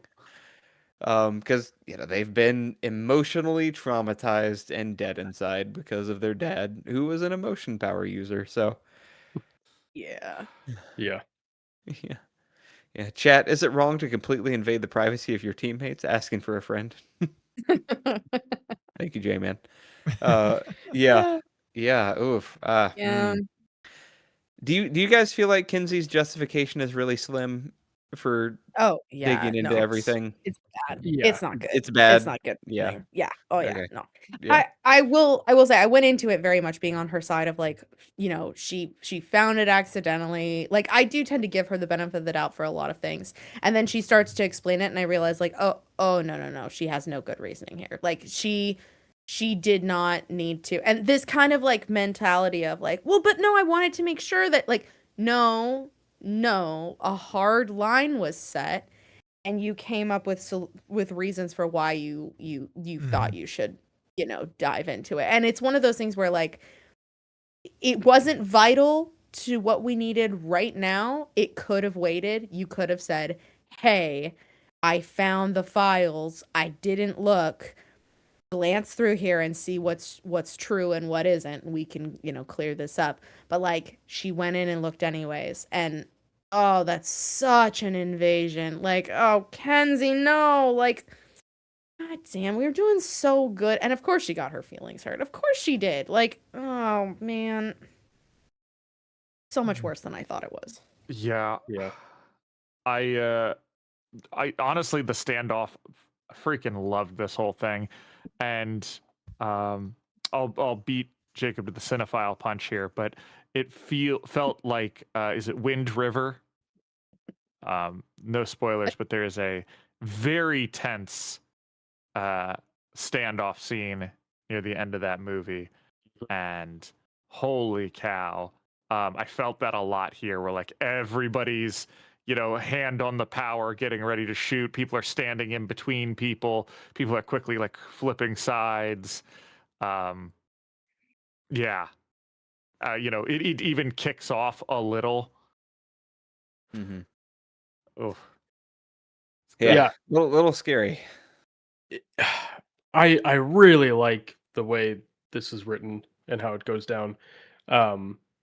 It needed to happen like 7 or 8 arcs earlier for me. Like Yeah. it just feels like this is like Kenzie's introduced to us as someone who was kicked off their prior team for invasion of privacy. And that's been her thing. And to have her still not overcoming that, we're how many words into the story now? Like it's a little frustrating at this point. Like what's her arc? Because this, I mean, we talk a lot about the themes in Ward, and Alan I think has nailed it with this kind of theme of like belonging and like identity and self and all this kind of stuff. And it just feels like it felt like Kenzie's arc was her appreciating boundaries and finding a family and settling in. Like that feels like where her story should end, is somewhere in that realm. And even though they forgive her at the end here, has she learned her lesson? No. Like no, she hasn't. And it just is like we don't have a lot of time left. Where's your story going? It's just a little frustrating. Like I wish this exact interaction happened, because I like the way it's written a lot. I really like this confrontation. I just wish it happened like halfway through the story. This feels like a halfway point for Kenzie's journey, and I'm worried about what's left for her at this point. Yeah, to be honest, I'm like, it's true that kids bounce back a lot, but like people hold grudges. And the fact that we've just forgiven her so quickly feels incredibly disingenuous. And like obviously they're probably doing a bit of masking and pretending like things are okay in order to, make her feel better, knowing that we all just lost important people in our lives. We lost Samuel, we lost Ashley. Like it's a tough time. And like I agree. Like having a moment where she's made a mistake again and could potentially lose this family. Like it feels like something that should happen earlier. And then they forgive her so quickly. It doesn't feel like there are really any consequences again, other than they were mad at her for a second. We had all of that tension, which felt really great in the moment. And, powers are getting used. Natalie takes a face plant because she gets powers used on her. Like, and I think especially after the conversation we just had in the car, about powers and the use of powers, and I'm sure that was very scary for her. And then we're coming off of that where they're all sitting in the back seat and they're ha ha ha laughing in the parrot and blah blah blah blah. And it's like, guys, that was a very serious thing that just happened. Why are we already moving past it so quickly? Like, I know kids hold fucking grudges. A 12-year-olds, that I held on to shit for years when I was 12, and I just, didn't tell people. But like I wasn't friends with them 5 minutes later for damn sure. Like that, it just felt Lifelong enemies are made in that age group. And for stuff sure. far less severe. Like yes. you cut in front of me at lunch, we're never speaking again. See, I have the opposite part where, like, as Fran points out, the Heartbroken are used to doing horrible things to each other. It's just sort of like the price you pay. And in this case, they just were like, hey, we she did do this. She's sorry. This would hurt Chicken if you did physically harm her. Like, are they going to get past this? This is something they're just going to have to learn to work through. But also for kids, like I always go back to my sister and her best friend growing up were best friends because they both said that they could take each other, and then went up in the hill and like in the woods and got into a fight to see who could take the other, and then came out with like hair and blood all over their face. And my parents and her parents were like, separate them, take them to the house, and be like, "What happened?" They're like, "Oh, my best friend." And that was their first meeting. Like these two girls, just like. That's such a you family thing to happen. Yeah, that's It's the most my sister thing. I was about to say it's the most. If you've ever anybody met else her, telling that that is the story, tea. I you don't believe family it for a thing. second. Yeah, But, yeah, that's hilarious. oh yeah, yeah, that checks out. And Yeah, that sounds about that right.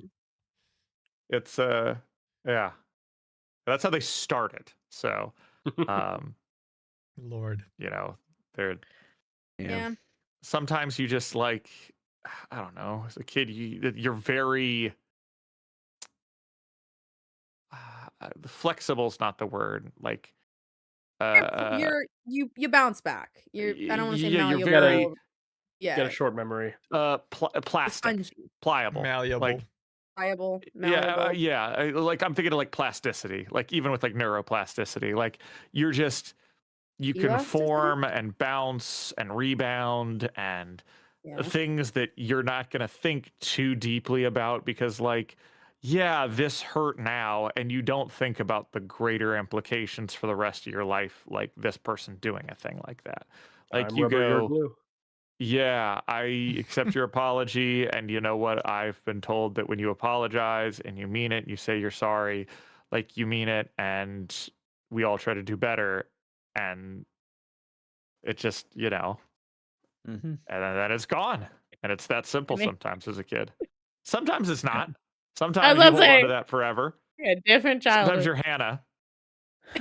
Listen, I learned at a very young age that I was a really good liar, and that if you looked them in the eye and you said, "I'm so sorry," and you acted like you meant it, you could hold that grudge for so much longer and they would never know, and then you could do little things to destroy their life and steal their Barbies and absolutely oh yeah. No. My Barbie collection grew 2 Tonight sizes on that Is year. My Podcast co-host a psychopath? Yeah. Tune in for more at 10. See, Hannah, I had a much more moral take, which is I refused to say I was sorry unless I was actually sorry, and that got me in a lot of trouble. That's Because I was like, you're wanting me to lie, which is just as big of a sin as like the thing I did, which I don't think I was in the wrong, but whatever. So like, and now you're forcing me to lie. So like, who's really wrong here?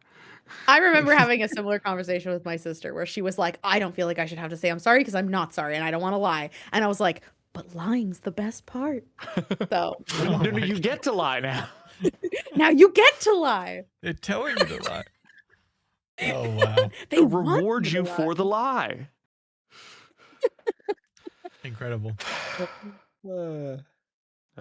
J-Man. Also, the car drive after the fight was like 20 minutes later, which is weeks in wartime. So I know.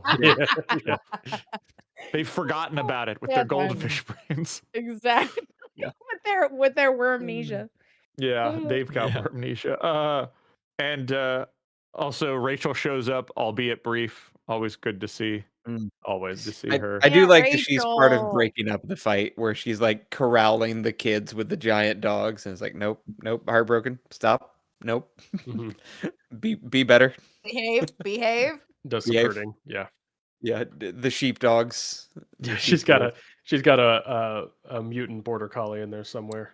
Oh yeah. Also, I realized, now that it's there, it's been here for a little bit, but I do have a bingo. I have side piece, gross, Hannah cries, Rachel, and cat on screen. There you go. Nice. Did you just give yourself your own bingo with that Rachel at the end? No, I didn't. We also talked about Rachel earlier. We did. We brought up Rachel earlier. I wasn't going to count it before, so I just like that. If I brought it up, but by the way, Rachel, look at that, a bingo. Exactly. Wouldn't be the first time. Exactly. Chad has definitely instigated you guys early on when we were doing those. Oh, I know. Really? Oh, you We manipulated. need to make the chat thing to see if they can get you to say certain things That'd be by fun. egging you on or asking questions. But you should get a point every time you can call them out for that being a thing. Oh, hell yeah. Like if they Hell can yeah. slip it in, There you that'll be go. the new game. If they can That's a good slip it game. in and get you to say specific stuff. Some of your Like, bingo should be, that's yeah, funny. chat gets, them to say this or something like that. Yeah. But they be can't good. catch on. That'll be the rule. They Yeah, can't catch yeah, on that you're doing it. Doesn't count. We can Yeah. get them to do some certain stuff. That's Gets them good. to say copacetic. Oh my god, you guys, I was reading another book, a totally separate book, and they had copacetic in it. And I was like, where am I? It feels Where weird, have I doesn't am it? I reading? Yeah. It feels so odd because I will never look at copacetic the same way again. And it is The first time I ever 100% saw the word Oh. copacetic was Wild Bow. I always say this, but I'm ruined by the Recess movie because it's in there. Right. Mhm. Me and my brother would quote. We would say it all the time. So So Copacetic. funny. it's a very Uh, 70s word. Yeah. 16.7. Yeah, we're kind of getting in there already. Might as well. Mhm. Is this the car Alrighty. ride? Yep. Okay. This is the last one. 16.7. Victoria, Kenzie, Natalie, Chicken, and some of the heartbroken drive and talk about various things. The team convinces Kenzie to remove some of her tinker eyes, and the group gets a picture of the dream room and its guard. Okay, I have a theory about the dream room and the guard creature, but I want to get to that later. Yeah, so we'll do don't that let as me a forget. cap off because I feel like that's a Yep. good Mhm. place to you ask go. what our guesses for Yep. what happens next. Yep. Car ride. This is where Taylor gets mentioned a whole bunch, of course, because something we know that Chicken almost says, but then one of the heartbroken, Gets I don't remember shushed. who, like shushes him, is Andy. that we know he is an heir of Taylor's shard, right? Like that's something that Yes. Yeah. and it seems like maybe Victoria doesn't know that because she doesn't catch on to what he's saying, but we catch it. I appreciate that, Wildbow, that you give us enough that we Yes. catch it as a reminder, since we do Makes know me that. feel like I'm in on it. Mhm. Yeah, you feel like you're in on something. You know things, right? Feels nice. Yeah. Yeah. Very, After being very so cool little lost moments so there. many times, it feels like a little treat. Yeah. I did love that conversation too, of where he's like, I just want you to tell me about what Rachel was like when she was younger. Tell me about what Taylor. It's like a kid asking about his dead sweet. mom, is what it feels like, Mhm. you know? It's like, and Very Victoria's sweet. kind of even uncomfortable of like, do you want me? Like, it's not all positive, and he's like, I don't care. They won't tell me much. I just want to know. Yeah. Oh, guy. Is this Taylor or Victoria kind of goes into a mental space thinking about Capri a little bit too, right? Or am I misremembering that? Mhm. Well, Where she she's mentions thinking it about like briefly. Yeah. I don't think she mentions it to him, but it's like in her internal monologue, she's like Mhm. thinking about Capri, but I could be wrong. No, No, I think that's yeah, right. it's brief. Yeah. Yeah, it's not Yeah. long, but and there's also kind of like this little bit of nostalgia with the whole talking about Brockton Bay and then like the video game. Like that's a really like fun little nostalgia trip. Like, oh, did you know you Arms Master? And it's like, oh yeah, I know him better as Defiant now. I talked to him this morning. It's like, God, that was this morning. Like, okay. But that's just it's really fun to kind of revisit, our the old world, as it were. Mhm. Yeah. Yeah. Makes me a little homesick, you know? Mm. Yeah. Mhm. It was good to hear again.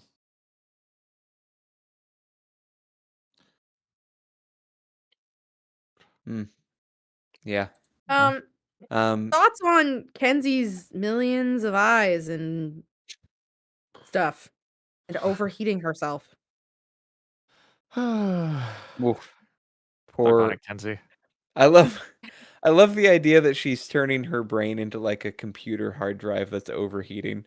Because she's like, you have a Yes. fever, and she's like, no, I just have too much hardware in there. And I'm like, Kenzie, Yeah. no, no. Damn it, no. It's like The long- her being like, when she pulls the eye out, except that she's like pulling out like 10 feet of tubing. Yeah. She's like, all right, Exactly. there's one. And they're like, one of how many? Yeah. How many However, ghost tubes you got shoved in that head? My gosh. I think it's Kenzie. One of them has like a little bit of a chilling line where it's like, da da da, if I'm alive that long or something like that. Yeah, I I think think Kenzie it's says that. I think it's Kenzie. But it made me think about, because we had talked about that, I don't know, a couple of arcs ago, right? Where it's like, wow, wait, capes really don't live that long. And then with the context of everything else, I would hate it. I hope she doesn't die, because I already told you guys I hate deaths, and they're stupid. But man, it feels like Kenzie is working herself to death, and it's Yeah. getting scary. Yeah. There's Yeah. this feeling, I think, with her that we have seen multiple times, and it makes me really nervous. Every time Victoria kind of has like this mental like little fight with herself in her head. She's like weighing the odds of like, well, we do, like, this isn't healthy for Kenzie, but we do need this right now. Like, I guess we'll allow it with a couple parameters, but like after this is all over, we gotta, crack down again. And the thing is that it keeps happening and keeps happening. And it's like, it's one of those things where like, you're carrying your plate in one hand and your glass in the other, and you can't open the door, and you're like, oh man, if only I had one more arm. And like the thought of like, okay, well, if you keep doing that and you have 8 arms, at some point you're gonna go, oh man, I wish I had one more arm, even though you have 10. Like it's that thing. It's like, it's never gonna be enough processing power. It's never gonna be enough projects. It's never gonna be enough saving the world. Like Kenzie is trying to fill a hole in her heart from all of the tragedy in her life with being needed. And, she's feeling very vulnerable right now, and she wants to be helpful, and she's trying to fill that void. And it's like, because we really do need her help, there are these allowances being made. Like, oh, okay, instead of being like, no, you need to shut down everything, babe. You need to take a break. They're like, I guess you can shut down 1 and 3. And she's like, no, I need them. Like, okay, well, I guess you can keep 2, 3, and 4. It's like, no. Our girl is running a low-grade fever right now. Her favorite person just got ganked. Like, we need to unplug this poor girl. And she needs to have a week in the woods at Aunt Rachel's farm for a little bit. Like, Right. It doesn't matter if the world's burning down. The girl needs a break. Yeah, 100%. Yeah. The eye stalks in the brain is giving mannequin vibes to me. Yes. Oh my God. Just Yes. the body I'll say modification. it's giving me Defiant vibes as well, for where sure. he, it's like, it's okay, I've removed the part of me that needs to sleep. Like, I don't even think I need sleep anymore. The problem now that I foresee with her being friends with Defiant is they're gonna be like, Kenzie, you need to slow down. Like, take some of those out of your brain. Your brain's overheating. And Defiant's just gonna be like, oh, your brain's overheating. I can fix that. We can just take out your brain. Yeah. Wait, no. Wait, no. Hang on. Exactly. Maybe Defiant and Yeah. Dragon would not be good parents. Yeah, maybe on second thought. Let's just put your brain in a jar. With Give you a better lots one. of eyes attached to it. Yeah. Yeah. Yeah. The concept, I can't remember what it's officially called, but we're talking about when we gave cars more safety features, we drove them faster. Yeah. Yeah. And when we gave football players better helmets and padding and gear, they threw themselves harder at each other. Right. Exactly. And it's one of those things, like, just because you give the buffer room doesn't mean that it means they're just going to use all the empty space. It doesn't mean they're going to leave that as a buffer. Yeah. Yeah. Boxing injuries went up when the gloves were introduced. There were more injuries afterwards. Yep. There's a bunch of weird. It's the same thing with, like, we're talking about rugby, where, like, because rugby does have a lot of injuries, but because you have no pads, You have to be careful of how you hit somebody else because it's a safety thing for both of you, as opposed to just throwing yourself at them.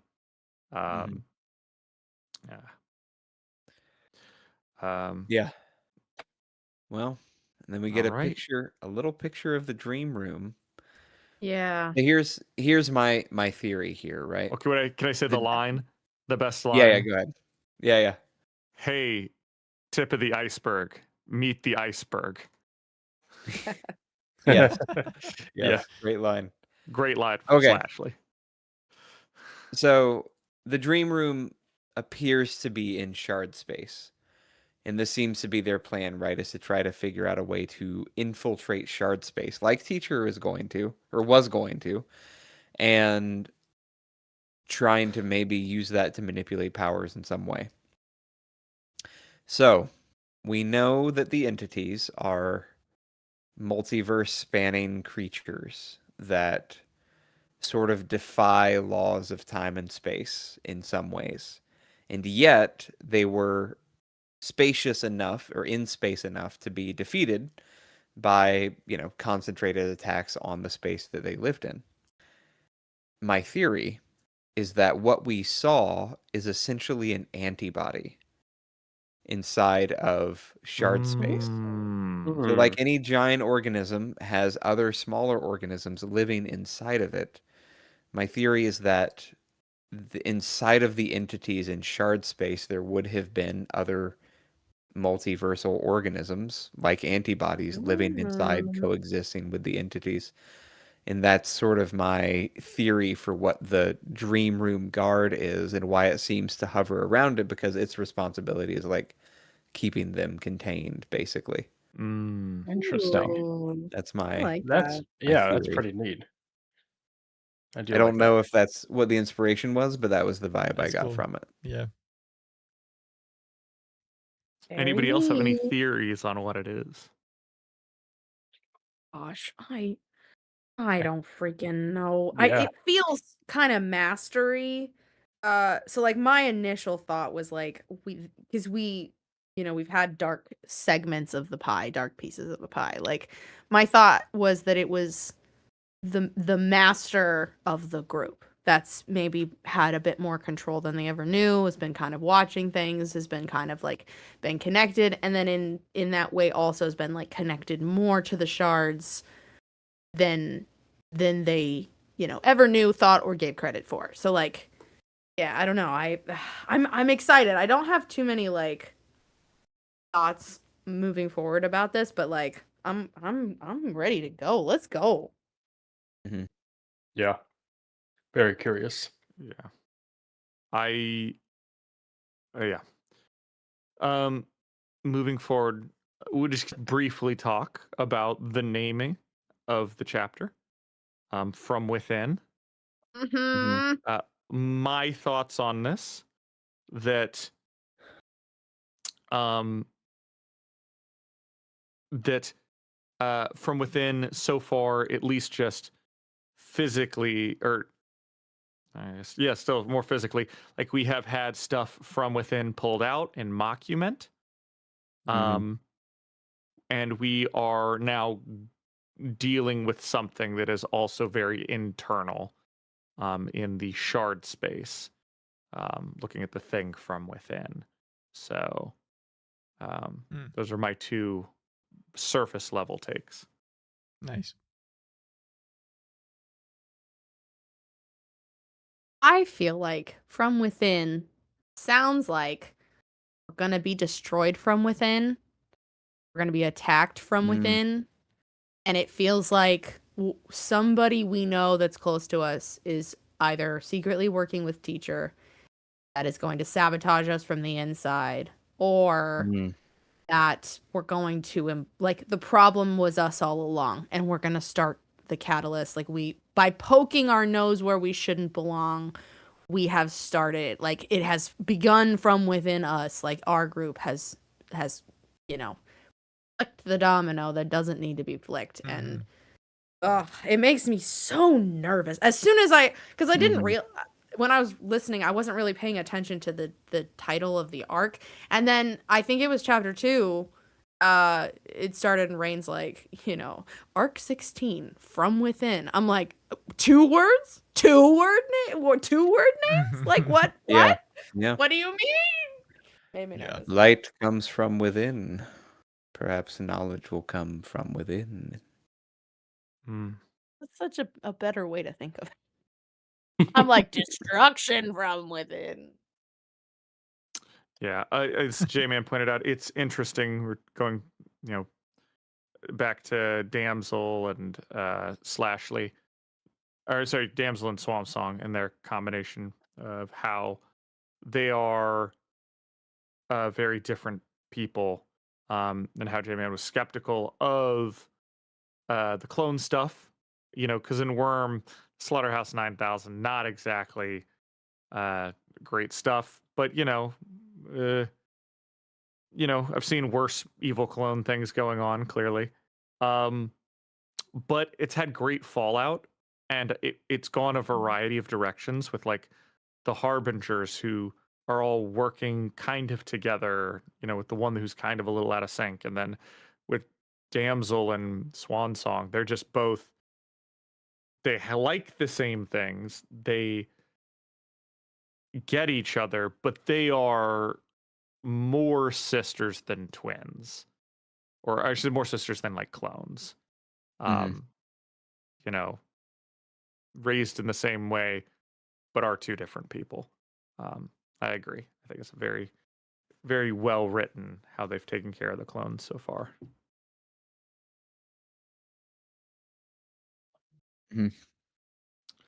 All right. Well, anything else we want to address before we talk about next week or next 2 weeks? Any favorite powers, or I guess hero names? There weren't many new powers, I don't feel. Maybe a non-favorite power, but Yeah. Non-favorite, yeah, true. There's really only the one, I guess, new power, and we were like, nope, not liking that one. I mean, we'll just talk about the 2 characters we introduced that I think they got minimal time, and in classic Wild Bill fashion, just some of the coolest characters, both Bullet Time and Mocument. Like, Mocument gets, 1-2 lines, and Bullet Time gets like a little blip in a, paragraph here. And both of them are just so cool. There's a couple of other small mentions too, like Trophy Wife is a new one as well, who gets mentioned briefly. Ooh, Trophy Wife. She has the power of powers. Cool. Has the very, very gruesome power, but like takes pieces of things, and if she keeps them close, she inherits.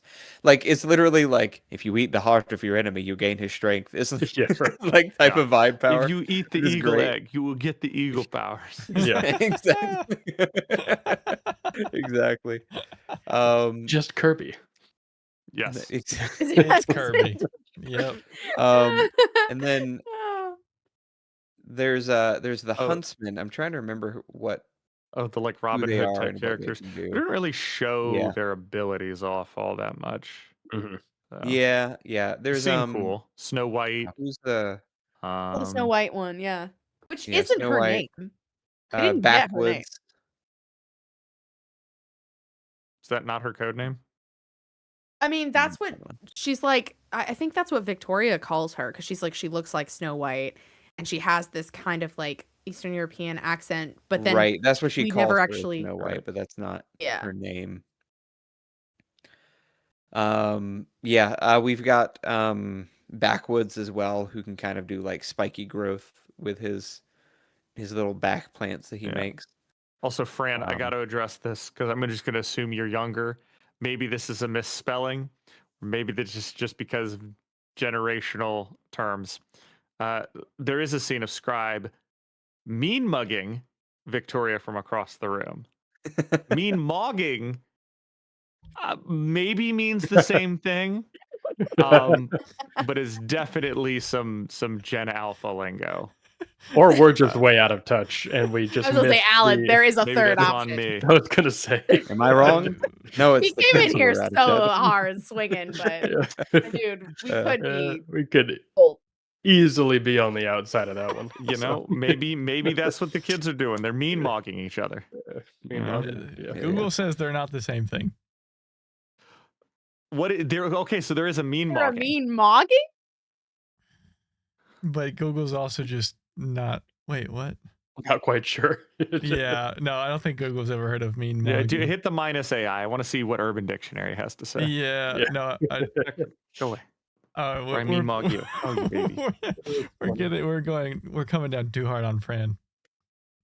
But I am curious. Look, I'm happy to learn if mean mogging's a thing, but also I didn't want to leave somebody who was like, yeah, it's mean mogging. I was like, oh, my brother in Wildbow, it is. It is To not. be fair, I did not hear the phrase mean mugging until college, and I don't know if it was just that's because mean mug Mike. Yeah, exactly. Exactly. That was everybody said I'll that be all the perfectly time. honest. I never would have Yeah. known. If you had told me it was mean mogging this whole time, I would have been like, sure. Yeah. Why not? Who was it that thought it was play it by year? Oh, there's a bunch of stuff like that. Oh, I'm sure. Yeah, I'm always. I mean, You mock someone meanly. there's Fran the whole Fran bone knows apple exactly tea what they subreddit. meant. How dare Yeah, you call Fran out? Man, Fran knows exactly what they're doing. How dare you? Mog This someone is meanly. incredible. There you go. Yeah. Bone apple tea. Yep. Bone So apple good. tea, baby. Ah! Oh, incredible. Well, on that note, we have 2 weeks until we finish Arc 16. The countdown to the end of Ward begins. We are not Oh, that far off. 2 weeks is an American holiday. What? Oh, it is. You're right. Holiday. What's 2 weeks It's from now? Memorial Day. Memorial Day. Oh.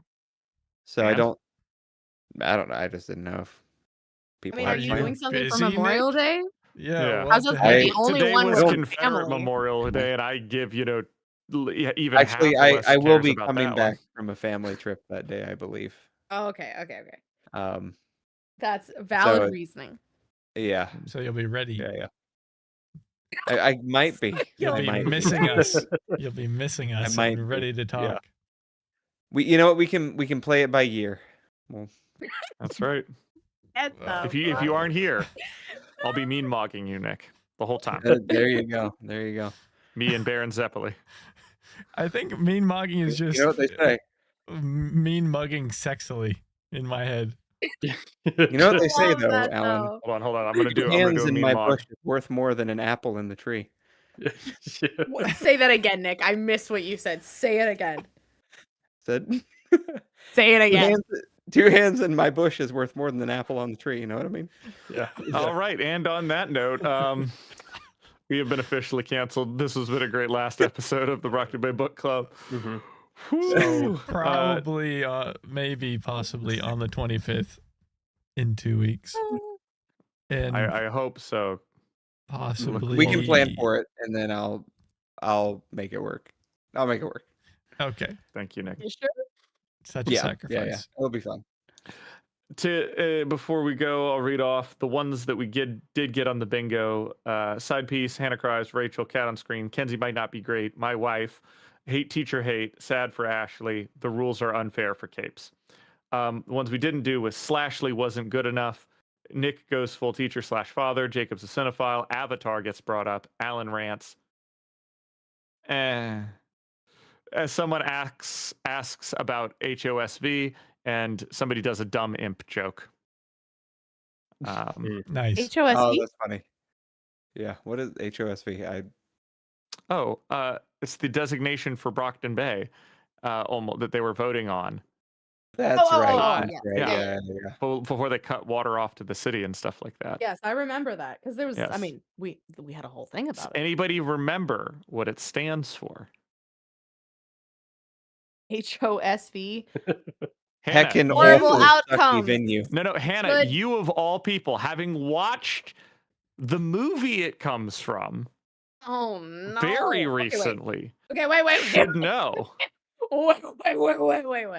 Jacob should know because he's a cinephile. HOSV. Okay, Yes, you hold designate a place, HOSV. on. Okay, hold on. Hold on.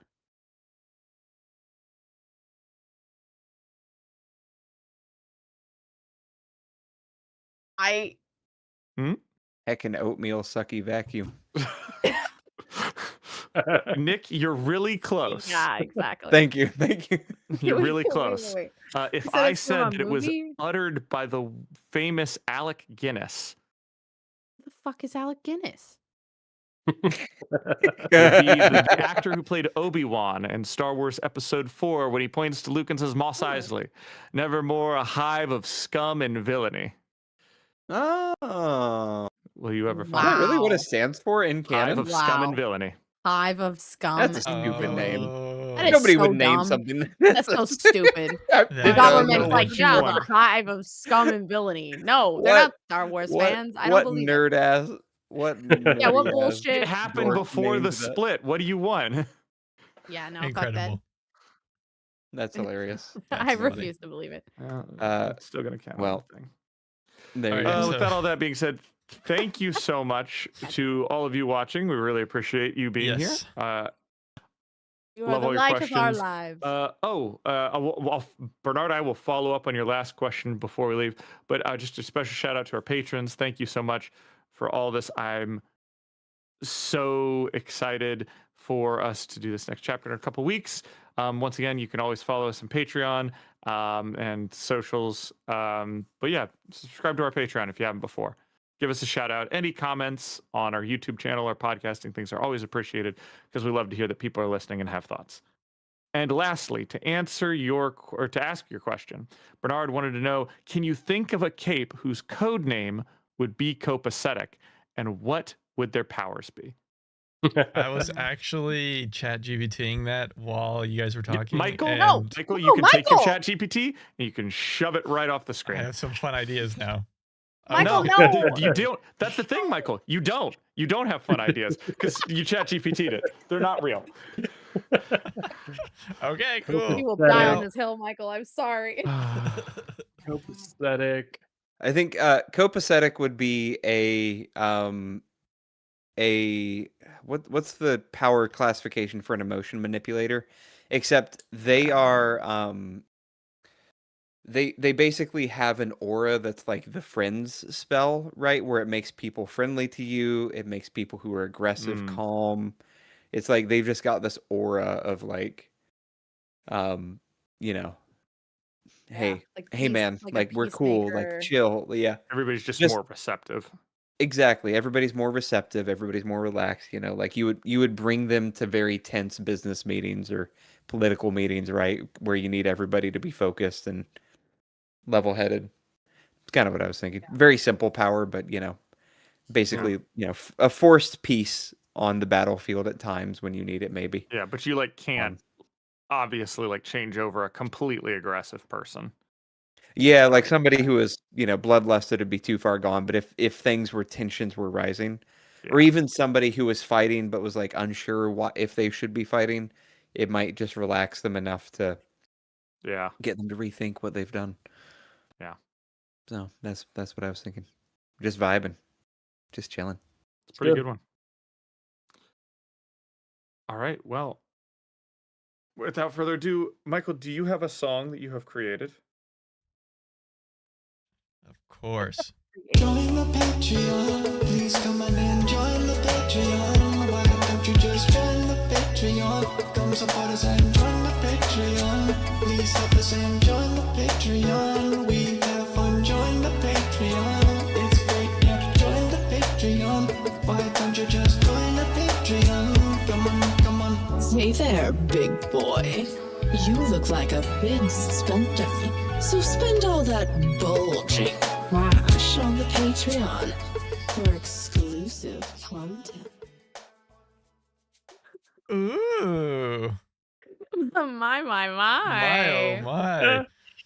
So my, good. My. I know. Gosh, I need a 15-minute loop of that song, Michael. We can make it happen. We'll see you guys, we think, on the 25th. Keep your eyes posted on the YouTube for when we actually are. When, if you're in the Discord, you'll see it there. And we're reading toward the end of this arc. So thanks, guys, for all the chatting. It was a crazy night, but we had fun. We sure did. It's our new motto. All right. See ya. Bye. See you in Bye. 2 weeks.